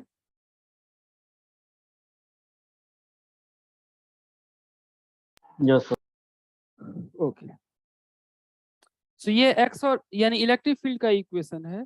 यहाँ पोलराइजेशन हम कैसे पता कर पाएंगे, किधर हम कोई चीज किधर पोलराइज्ड है, वो कहाँ से पता चलता है? सर ये पोलराइज होगी भी, अच्छा, सबसे फंडामेंटल क्वेश्चन क्या है इसमें? ये पोलराइज होगी या होगी नहीं? भी या नहीं ना। हाँ सर। पोलराइजेशन में सर, हमने कहा, हाँ बताइए। क्योंकि जब आप अभी वो रिप्रेजेंटेशन बता रहे थे ना, तो आपने एक एरो के बीच में ऐसे डॉट डॉट्स बनाए थे, तो वो भी तो ऐसे ही थी कि दो अलग अलग प्लेन में लाइट थी पोलराइज, तो वो तो अनपोलराइज लाइट हमने लिखा था उसको। तो इन दोनों इस दोनों में भी तो यही केस है सर, एक्स और वाई में दो अलग अलग प्लेन्स में है, तो वो पोलराइज होगा या नहीं? ये पोलराइज्ड होगा नहीं, अभी ये फंडामेंटल क्वेश्चन है ना, हमें भी अभी डाउट है कि ये पोलराइज्ड होगा कि नहीं होगा। थोड़ा सा मैथमेटिक्स का हेल्प लेंगे, वो हमें थोड़ा बताने की कोशिश करेगा कि ये पोलराइज्ड होगा कि नहीं होगा, क्योंकि हमने पोलराइज के लिए क्या कंडीशन रखा हुआ है? एक प्लेन, हाँ, कि जो ई वेक्टर होगी ना, उसकी डायरेक्शन ऑफ वाइब्रेशन फिक्स्ड होगा, रैंडम बबलिंग अराउंड नहीं होंगे। जैसे देखिए कि अगर कोई आर्मी है तो उसकी हैंड की मूवमेंट, लेग की मूवमेंट फिक्स्ड है, तो वो पोलराइज्ड मैन है। अभी जो अभी पिया हुआ है, ड्रंक यार्ड है, वो पोलराइज नहीं है, उसके हाथ कहीं और जा रहे हैं, पैर कहीं और जा रहे हैं ना, वो पोलराइज नहीं है। तो अभी हम ये कोशिश करेंगे कि ये जो ई वेक्टर है वो बबलिंग अराउंड है, यानी रैंडम फ्लक्चुएट हो रहा है, या ई की एक फिक्स पैटर्न ऑफ वाइब्रेशन है। अगर फिक्स पैटर्न ऑफ वाइब्रेशन आ गया तो इसका मतलब क्या है, वो पोलराइज्ड है। फिक्स पैटर्न नहीं हुआ, वो बबलिंग अराउंड हुई, अलग अलग अगर वो मूव करेगा ना, तो वो फिर अनपोलराइज्ड लाइट होगा। सो वो हम इसमें पॉसिबिलिटी देखेंगे कि मैथमेटिक्स हमें क्या कह रहा है। अब होगा क्या कि ये पोलराइज्ड है या नहीं, तो कोई लाइट किधर पोलराइज्ड है वो किससे पता चलता है? कैसा पोलराइज्ड है और किधर पोलराइज्ड है, किससे पता चलता है? वो एंगल से नहीं, मैंने कहा था कि direction of vibration. Very good बच्चा, किसका वाइब्रेशन? इलेक्ट्रिक फील्ड का। इलेक्ट्रिक वेक्टर का। तो ये जो अभी हमने इक्वेशन लिखा है, अब अगर पोलराइजेशन का चैप्टर है तो $1 बिलियन ये क्वेश्चन है कि ये ई वेक्टर की डायरेक्शन किधर है। अभी क्या लग रहा है, ई वेक्टर की डायरेक्शन किधर लग रहा है आप लोगों को? एक्स के तरफ नहीं कह सकते, वाई के तरफ नहीं कह सकते, ऐसा होगा कि अभी एक्स वाई प्लेन के किसी पार्टिकुलर डायरेक्शन में होगा, है ना, क्योंकि प्योरली एक्स की तरफ नहीं होगा, प्योरली वाई की तरफ नहीं होगा, कुछ उस दोनों का मिक्सर होगा। तो ई की वाइब्रेशन डायरेक्शन किधर है, या ई जो मूव करेगा इलेक्ट्रिक वेक्टर, उसकी ट्रेजेक्टरी किधर है। तो इस इक्वेशन से हम इलेक्ट्रिक वेक्टर की मूवमेंट निकालेंगे कि इलेक्ट्रिक वेक्टर किधर मूवमेंट करेगा, उस इक्वेशन को कहा जाएगा इक्वेशन ऑफ ट्रेजेक्टरी। आपने पढ़ा होगा ना, यानी क्लास 11th में पैराबोला में, या फिर आगे भी पढ़ा होगा इक्वेशन ऑफ ट्रेजेक्टरी। ट्रेजेक्टरी मतलब क्या शो करता है कि ऑब्जेक्ट ना किधर मूवमेंट कर रहा है, एक्स वाई प्लेन में किस तरीके से मूव कर रहा है, वो पाथ, जिस पाथ को ट्रेस करता उस इक्वेशन को ट्रेजेक्टरी इक्वेशन कहते हैं, है ना। Yes sir. तो यहाँ अभी हम इस इक्वेशन को सॉल्व करने की कोशिश करेंगे जो मुझे ई का पाथ बताएगा कि ई वेक्टर कैसा पाथ ट्रेवल कर रहा है, स्ट्रेट लाइन ट्रेवल कर रहा है, सर्कल, इलिप्टिकल, कैसा पाथ ट्रेवल कर रहा है, हाइपरबोलिक, पैराबोला, उससे पता चलेगा कि अभी ये किस टाइप का पोलराइजेशन है या पोलराइज्ड है या भी नहीं। तो पाथ ऑफ ट्रेजेक्ट्री लिखेंगे या डेवलप करेंगे। तो होगा क्या कि direction of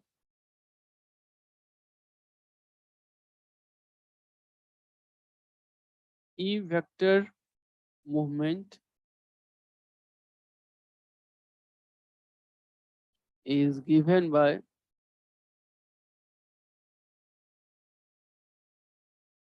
equation of trajectory or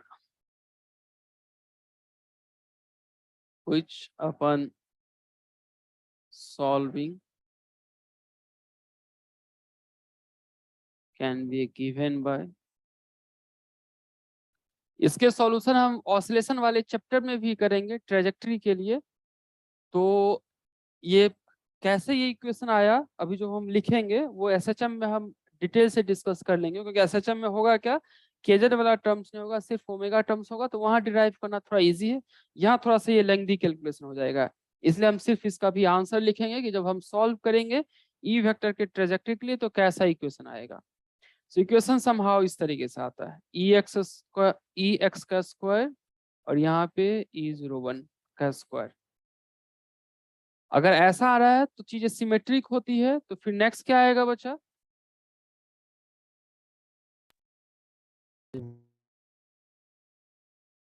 ऐसा आता है नेक्स्ट पार्ट। ये फर्दर आता है -2 EX EY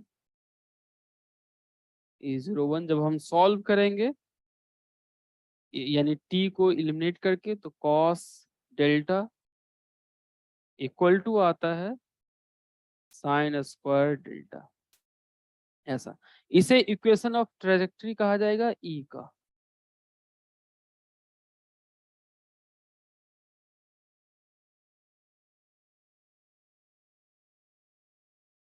ऐसा पाथ होगा, यानी ई का पाथ इस इक्वेशन से दिया जा सकता है कि अभी किस पाथ को वो फॉलो करेगा। जहां पे डेल्टा क्या होगा बच्चे लोग, क्योंकि और तो मुझे लगता है सबका मीनिंग क्लियर है। डेल्टा कितना होगा?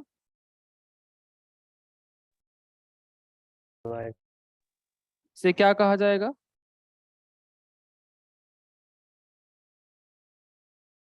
Phase difference. डेल्टा ये होगा। ये मुझे बताइए ऐसा EX और EY का अगर ऐसा इक्वेशन आया है, थोड़ा बहुत अगर मैथमेटिक्स का आपको इंफॉर्मेशन होगा ज्योमेट्री का, तो बताइए ये इक्वेशन किस ज्योमेट्री को रिप्रेजेंट करता है? Straight line, parabola, hyperbola? Hyperbola sir. किस चीज का? इलिप्स का। हाँ, ऐसा इक्वेशन इलिप्स को शो करता है। इसका मतलब क्या होगा कि इन जनरल अगर दो लाइट ट्रांसवर्स नेचर में हो, यानी एक एक्स के तरफ पोलराइज्ड हो दूसरा वाई के तरफ पोलराइज्ड हो, तो लाइट वेक्टर यानी ई वेक्टर किधर मूव करेगा? इलिप्टिकल पाथ में मूव करेगा। तो यहाँ हम ऐसा कह सकते हैं कि एबव है, या नेक्स्ट पेज में हम लिखते हैं। ये लिख लिया आप लोगों ने?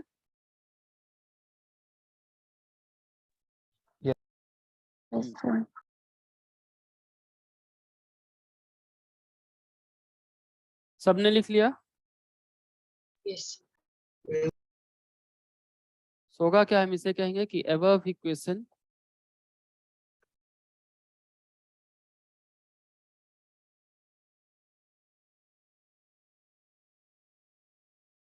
in general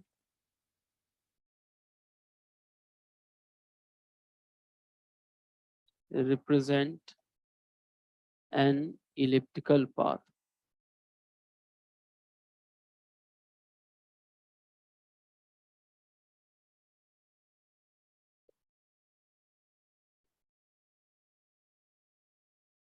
E vector that is E, या फिर वो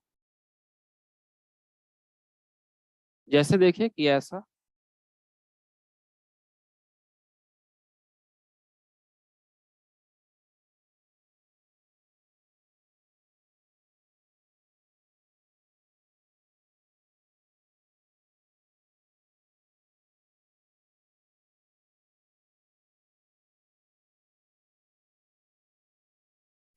यानी अभी हमारे पास कैसा था, तो EX भी था, EY भी था, यानी दो वेक्टर थे।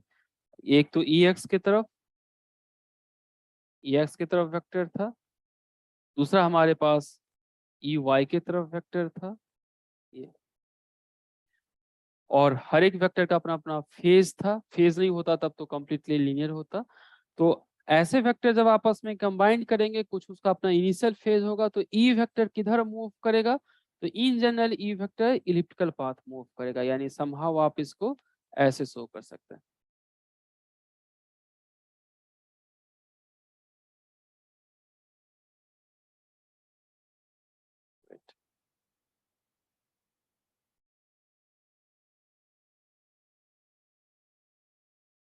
ये थोड़ा इलिप्ट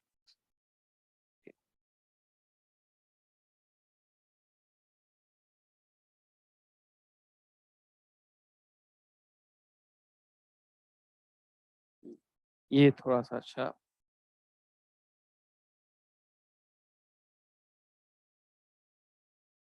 ऐसा। सो समहाउ ये ऐसा इलिप्टिकल पाथ को शो करेगा। आप मुझे लगता है बेटर परफेक्ट शेप बना सकते हैं। सो इलिप्टिकल पाथ का आप एक शेप बना लीजिए। यानी जैसे देखिए अभी ये ई वेक्टर ऐसा पाथ होगा, यानी ये ई वेक्टर है और ये इस तरीके से फॉलो करेगा ऐसा। सो कभी ई वेक्टर यहाँ पे होंगे, फिर कुछ दूर के बाद जो ई वेक्टर होगा वो यहाँ पे आएगा, फिर ई वेक्टर यहाँ पे, फिर धीरे धीरे यहाँ पे आप क्या देख रहे हैं, ई वेक्टर की मैग्नीट्यूड धीरे धीरे कम और ज्यादा हो रहा है ना। ई वेक्टर की मैग्नीट्यूड कम और ज्यादा हो रहा है। पाथ कैसा ट्रेस कर रहा है, तो वो इलिप्टिकल पाथ ट्रेस कर रहा है। तो जब कभी आपके पास दो वेक्टर एक्स और वाई में जा रहा हो, तो फिर वो इलिप्टिकल पाथ को ट्रेस करेगा। यानी ई वेक्टर कभी कम होगा, कभी ज्यादा होगा, और एक समहाउ इलिप्टिकल में मूव करेगा वो।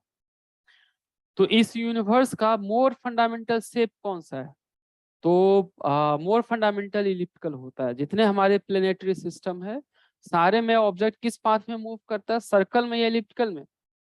इलिप्टिकल में। इलेक्ट्रॉन भी इस एटम के अराउंड किस में मूव करता है, इलिप्टिकल में। तो इलिप्टिकल मोर फंडामेंटल शेप है। तो होगा क्या यहाँ पे, जब कभी आपके पास दो पोलराइज लाइट हो, एक एक्स के तरफ एक वाई के तरफ, तो ई वेक्टर इलिप्टिकल पाथ में मूव करेगा ऐसा।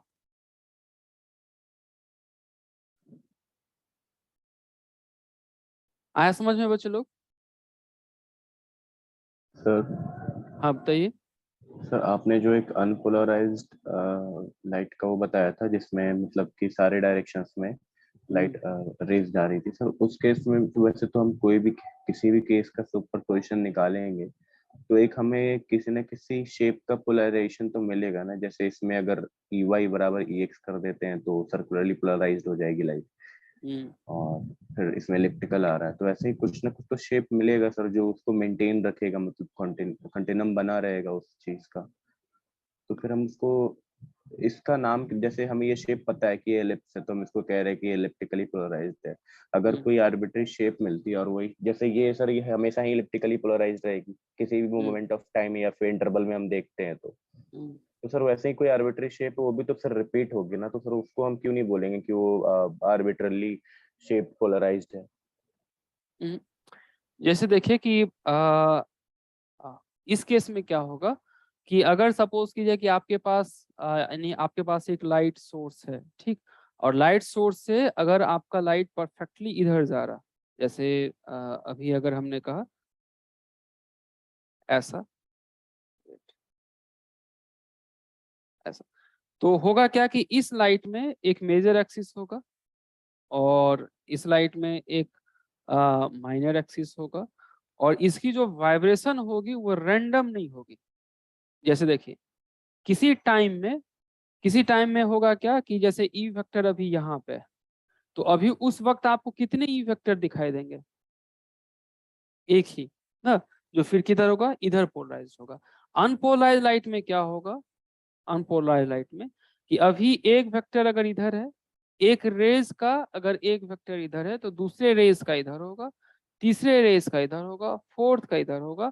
तो उसमें जितने सारे रेज होंगे, जितने सारे बीम होंगे, सबका सब जो होगा वो इस तरीके से होगा। और फिर होगा क्या कि अभी जैसे हमने यहाँ पे कहा तो यहाँ पे आपको डेल्टा कितना है, सिर्फ 2 है, एक x के तरफ है और एक y के तरफ है। यहाँ पे आपको कितना डेल्टा होगा, यहाँ इसको जब कभी आप कंबाइन करेंगे तो बहुत सारा, अगर बिलियन नंबर ऑफ लाइट है तो बिलियन नंबर ऑफ डेल्टा होगा, तो फिर वहां पे एग्जैक्ट कहना थोड़ा सा इम्पॉसिबल टास्क हो जाएगा, एग्जैक्ट शेप नहीं हो पाएगा वो। यहाँ अभी ये फिक्स्ड शेप है, यहाँ अब ये फिक्स शेप है कि एक इलिप्टिकल में स्मूथली मूव कर रहा है। आप 5 मिनट के बाद देखिए, 10 मिनट के बाद देखिए, तो यहाँ पे ये एक परफेक्ट इलिप्टिकल में मूव करेगा और किसी एक पॉइंट पे एक ही ई वेक्टर होंगे। जैसे यहाँ अगर होगा, जैसे अगर सपोज कि इलिप्टिकल में, तो यहाँ जो डायरेक्शन होगा कुछ देर के बाद फिर यहाँ, तो ये मूवमेंट कर रहा है, बट किसी एक पॉइंट पे आप क्या देख रहे हैं, इसका एक ही डायरेक्शन है ई वेक्टर का किसी एक पॉइंट पे या किसी एक टाइम में।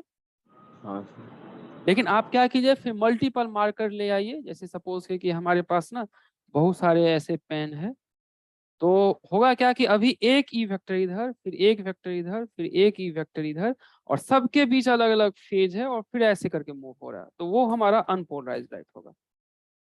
सर अगर एक और साइकिल उसकी की बात सुपर पोजिशन करके भी बात करें ना, तो वो भी एक कोई फिक्स शेप नहीं होगा, कुछ देर के लिए वो सर्कल होगा, थोड़ी नेक्स्ट इंस्टेंट में इलिप्टिकल हो जाएंगे, किसी और इंस्टेंट में वो लिनियर हो जाएगा, तो अभी उसका अपना फिक्स शेप मेंटेन नहीं करेगा।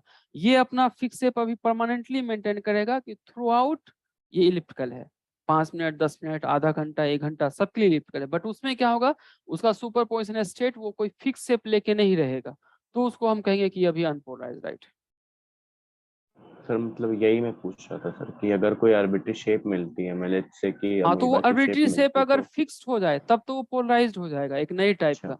बट आर्बिट्री शेप अगर बदलता जाए ना, तो फिर हम कहेंगे पोलराइज नहीं है। Okay sir, okay, thank you. ठीक, वो आया समझ में बच्चे लोग यहाँ तक?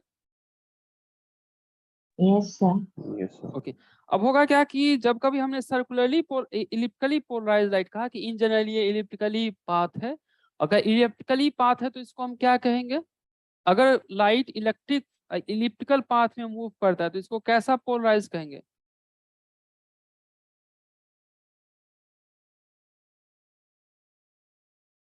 इलिप्टिकली पोलराइज्ड कहेंगे, ऐसा। अब होगा कि इलेक्ट्रिकली पोलराइज्ड में एक मेजर एक्सिस होता है, एक माइनर एक्सिस होता है। तो मान लेते हैं कि मेजर एक्सिस ना यहाँ से एंगल अल्फा बना रहा, एंगल अल्फा बना रहा, किससे? एक्स से, एक्स वाई से। तो हम कहेंगे क्या कि लेट, या इसे कहेंगे, जनरली कहा जाता है angle of inclination of ellipse, ऐसा। तो हम इसे ऐसे लिखेंगे, let alpha be the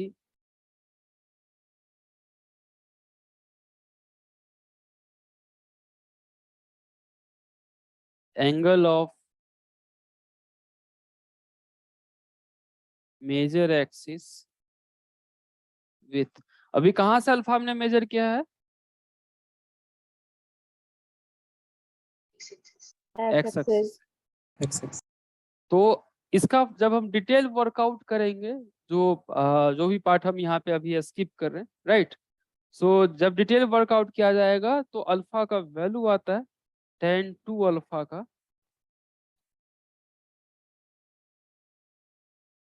tan 2 alpha, so it is 2 E01 E02 cos delta divide by E01 square E02 square. ये tan 2 अल्फा का वैल्यू आएगा, जहां पे अल्फा क्या है एंगल बच्चा? अल्फा मेजर एक्सिस का एंगल है, कहां से? एक्स से। तो ये फॉर्मूला आता है E01 minus E02, where alpha is the angle of major axis, इस चीज को हम मेजर एक्सिस कहेंगे विथ एक्स।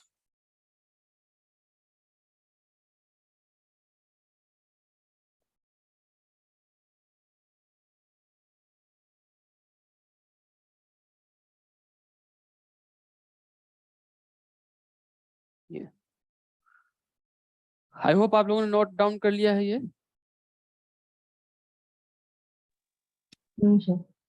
लिख लीजिए, फिर जब नोट डाउन हो जाए तो फिर आप बता दीजिएगा। ये दो इक्वेशन पोलराइजेशन वाले चैप्टर में प्रोमिनेंट पार्ट होगा। अगर पूछा जा सकता है तो आपको एंगल ऑफ मेजर एक्सिस पूछा जाएगा।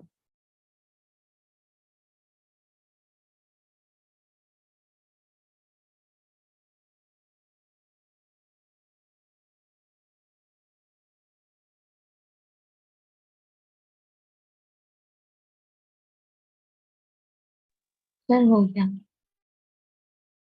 ओके, अब होगा क्या कि मैंने कहा कि जब कभी दो परपेंडिकुलर लाइट आपस में सुपरपोज करे तो ये, जैसे यहाँ देखिए, ये किधर था, ये पर लिनियरली पोलराइज्ड लाइट था ना बच्चा, एक लाइन में मूव कर रहा था, ये ऐसे मूव कर रहा था। इस दोनों का मिक्सर कैसा मूव करने लगा, इस तरीके से, ठीक। प्लेन यहाँ पोलराइज होगा, क्या करें आप, जो लाइट होगी प्लेन पोलराइज होगी। लाइट अभी एक प्लेन में पोलराइज्ड होगी, हाँ कह सकते हैं लाइट प्लेन पोलराइज्ड होगी। तो होगा क्या कि मैंने यहाँ पे लिखा है कि ये इलिप्टिकल होगा, बट वर्डिंग मैंने क्या यूज किया है, इन जनरल।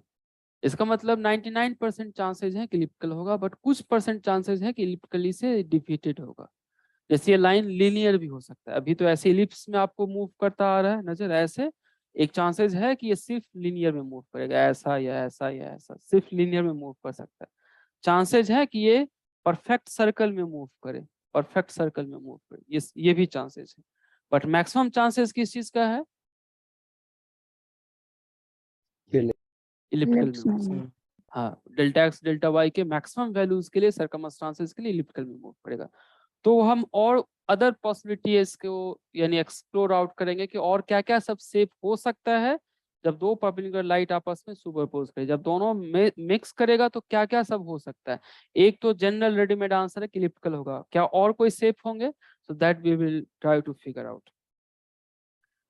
सो इसको हम कहेंगे डिपेंडिंग अपॉन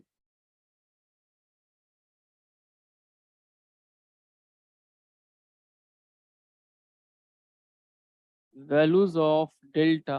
डेल्टा मैंने क्या कहा था, phase difference, light can be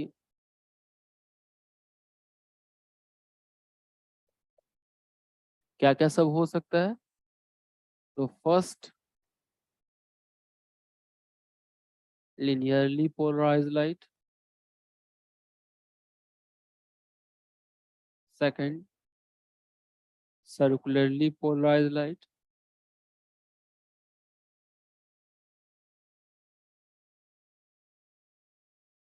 third,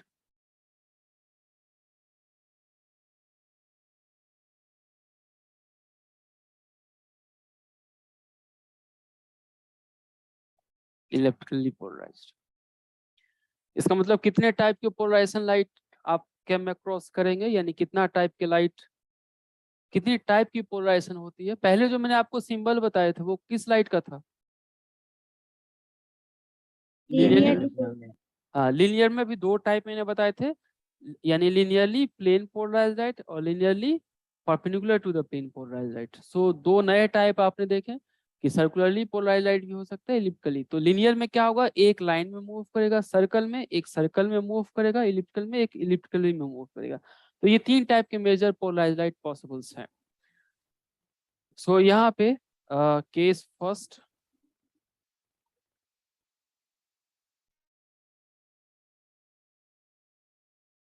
delta अगर आपका n पाई है, डेल्टा अगर n पाई, ठीक। सो जब कभी डेल्टा n पाई होगा तो ये लिनियरली पोलराइज्ड लाइट होगा। सो डेल्टा n पाई के लिए जो केस होगा इसको हम कहेंगे linearly polarized light.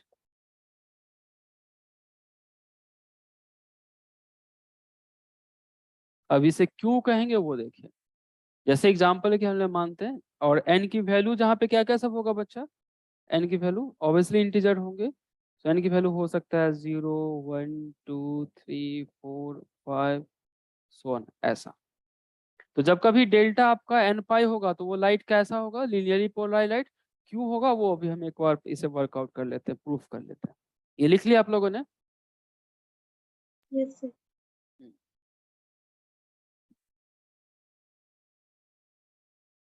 So example के लिए हम डेल्टा 0 मान लेते हैं। एग्जाम्पल डेल्टा अगर जीरो है तो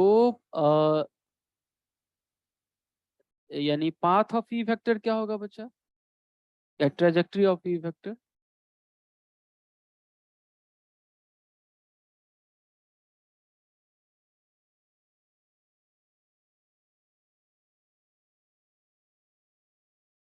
डेल्टा अगर 0 है तो ई वेक्टर का पाथ किस इक्वेशन से दिया जा सकता है? इक्वेशन ऑफ ट्रेजेक्टरी से। इक्वेशन ऑफ ट्रेजेक्टरी क्या था?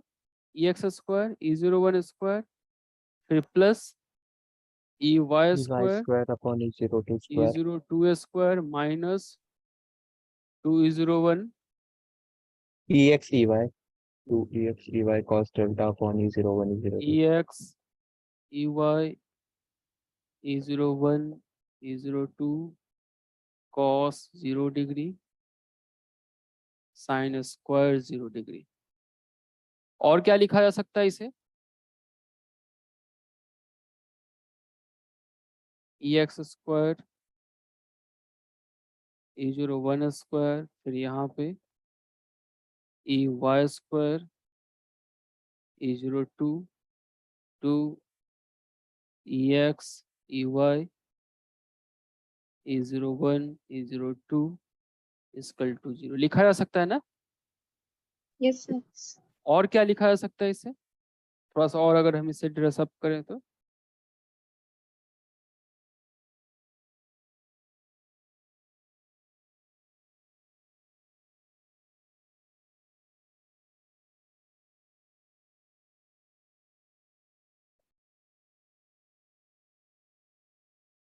ऐसा लिखा जा सकता है।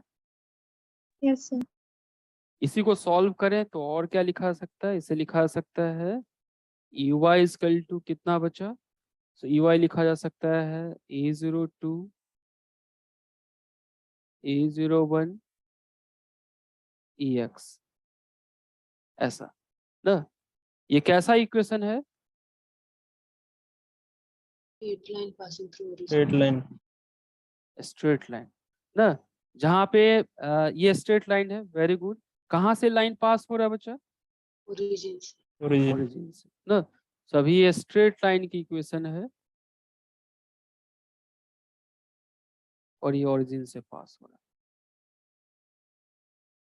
यानी जब कभी आपके पास दो पोलराइज लाइट था, एक एक्स की तरफ दूसरा वाई की तरफ, बट उस दोनों में फेज डिफरेंस कितना था बच्चा? 0। 0। ये कैसे जी। पॉसिबल है? जब दोनों का इनिशियल फेज 0 है तो, या दोनों का सेम इनिशियल फेज है तो, है ना? तो ऐसा इस, और ये इक्वेशन क्या बता रहा है कि लाइट अब आपके पास लिनियरली पोलराइज्ड है। इसका मतलब लाइट कैसे मूव करेगा? तो यानी लाइट अभी इस पाथ को मूव करेगा ऐसा। यानी कभी यहाँ होगा, फिर यानी यहाँ, फिर कुछ देर के बाद फिर ये यहाँ जाएगा, फिर कुछ देर के बाद फिर ये इधर मूव करेगा ऐसा। तो ये पाथ फॉलो करेगा इस रास्ते को ऐसा।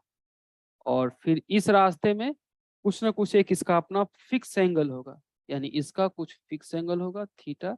ये रास्ता अगर ऐसा फिक्स्ड है, इसका मतलब लाइट क्या है? पोलराइज्ड ना। अगर ये फिक्स पाथ को फॉलो करता है तो पोलराइज लाइट है ना। और ये इसका फिक्स पाथ किस नेचर को शो करता है? तो लिनियरली लाइट को शो करता है। इसका मतलब ये लिनियरली पोलराइज है। लिनियरली पोलराइज लाइट को नाउ ऑनवर्ड हम LP कहेंगे, इसे LP कहेंगे, यानी लिनियरली पोलराइज लाइट।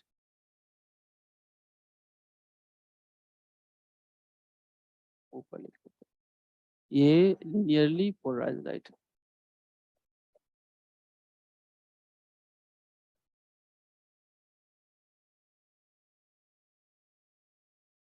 और LP मुझे कोई थीटा का वैल्यू बता सकता है कि कितना है? थीटा का वैल्यू, tan थीटा की value? tan inverse E02 upon E01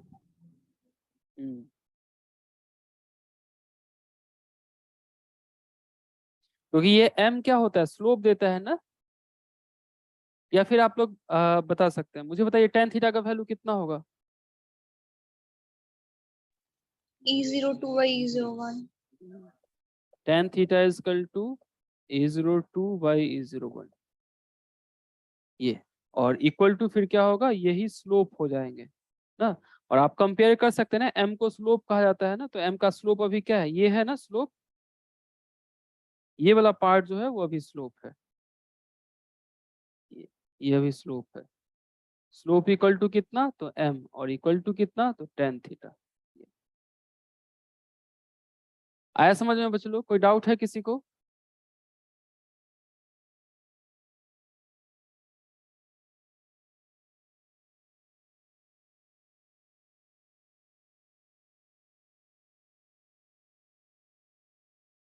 कोई डाउट किसी को?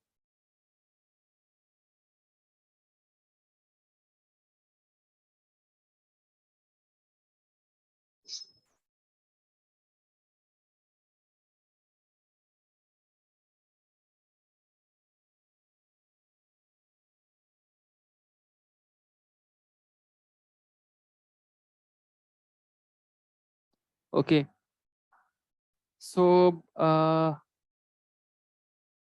एक आप होमवर्क ले लीजिए जो आप घर से करके आना।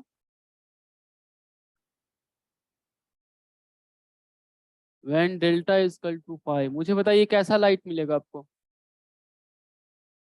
डेल्टा पाई होगा तो? linearly polarized. linearly polarized क्योंकि होगा क्या, आपकी बार आप ऐसा लिखेंगे E(x²) E01, क्योंकि डेल्टा अगर है तो cos पाई की वैल्यू कितनी होगी, -1। फिर आप ऐसा लिखेंगे EX EY² E02, और यहाँ पे 2 E01 E02, सॉरी,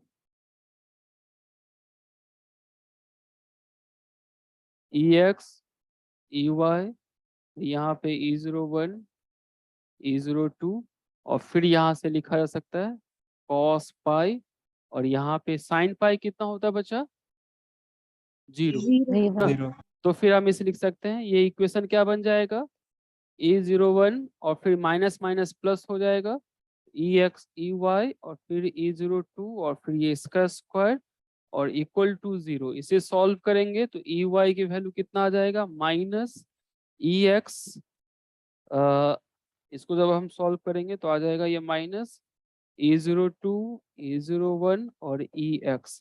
अभी भी ये क्या है, अभी भी ये स्ट्रेट लाइन ही है ना?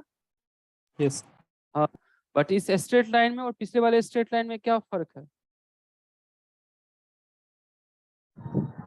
Arrow का direction. यानी पहले ये जो अभी स्ट्रेट लाइन बनेगा वो इस क्वाड्रेंट में होगा, ऐसा,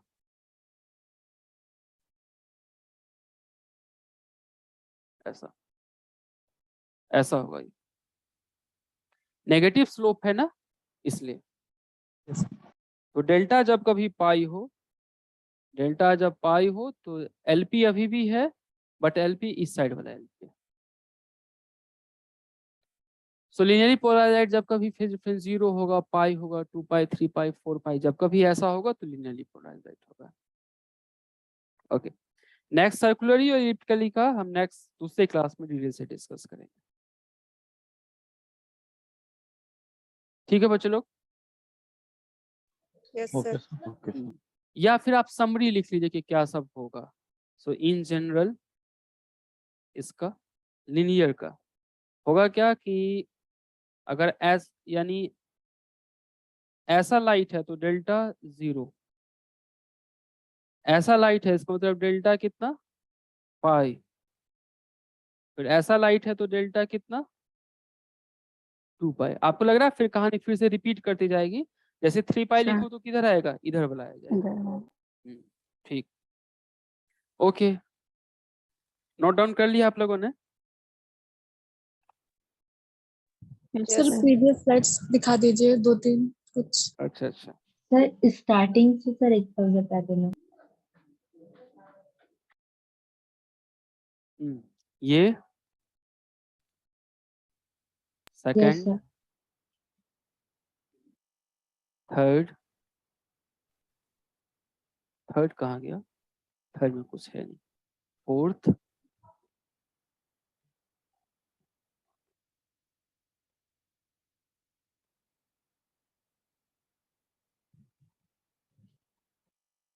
फिर इसको हम अनपोलराइज्ड स्टिल क्यों कह रहे हैं, ये समझ में नहीं आया। इसको हाँ ये एक्चुअली साइन कन्वेंशन है कि जब कभी अनपोलराइज लाइट होगा तो उससे उसमें डॉट और पैरेलल दोनों होंगे तो उसको अनपोलराइज लाइट कहेंगे। साइन कन्वेंशन है, अभी इसमें बहुत ज्यादा और डीपली आप मत जाइए। तो मतलब ऐसा डॉट मतलब परपेंडिकुलर टू द प्लेन है ना, आपने बताया, या फिर कुछ भी हो सकता है वो।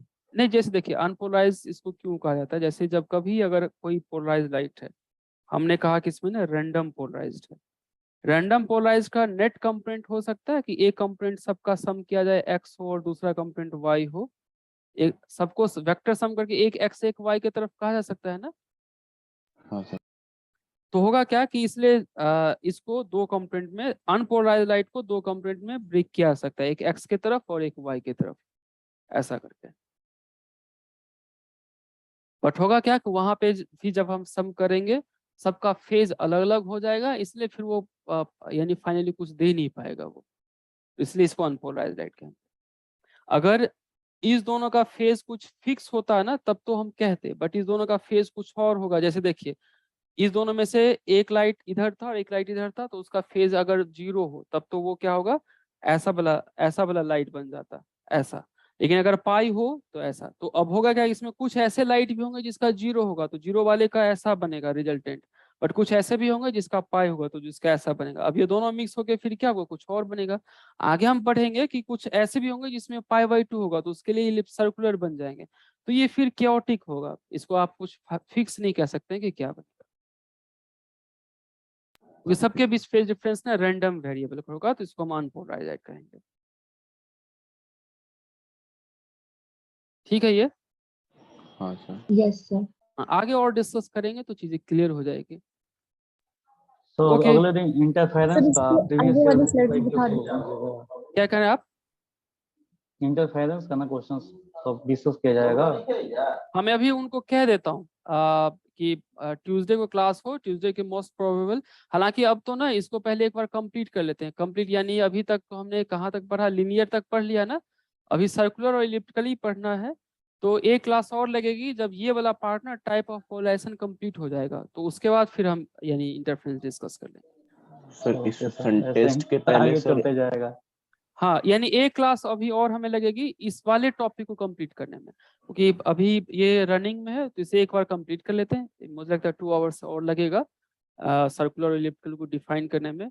उसके बाद फिर हम इंटरफेरेंस पे डाउट डिस्कस करेंगे। ठीक, बट आप लोग फिर भी कलेक्ट करना शुरू कर लीजिए, उसे सारे को एक्युमुलेट कर लीजिए। ओके। ओके, तो मतलब थैंक टेस्ट यू। से पहले कम से कम सर 2 क्लास रखिएगा हाँ सबकी हाँ, हाँ वो मैं सर, जाके हाँ कहता सर, हूँ वही मैं उनको कह कि रहा वो हूँ। 2 क्लास मिनिमम हो जाए। एक क्लास तो हमें अभी ये कंप्लीट करने में लग जाएगा, 1 या 2 क्लासेस ना उसको रिवीजन में लग जाएगा। हाँ सर, डिस्कशन भी और रिवीजन वाला भी आपने बोला था कि करेंगे। Okay, thank you.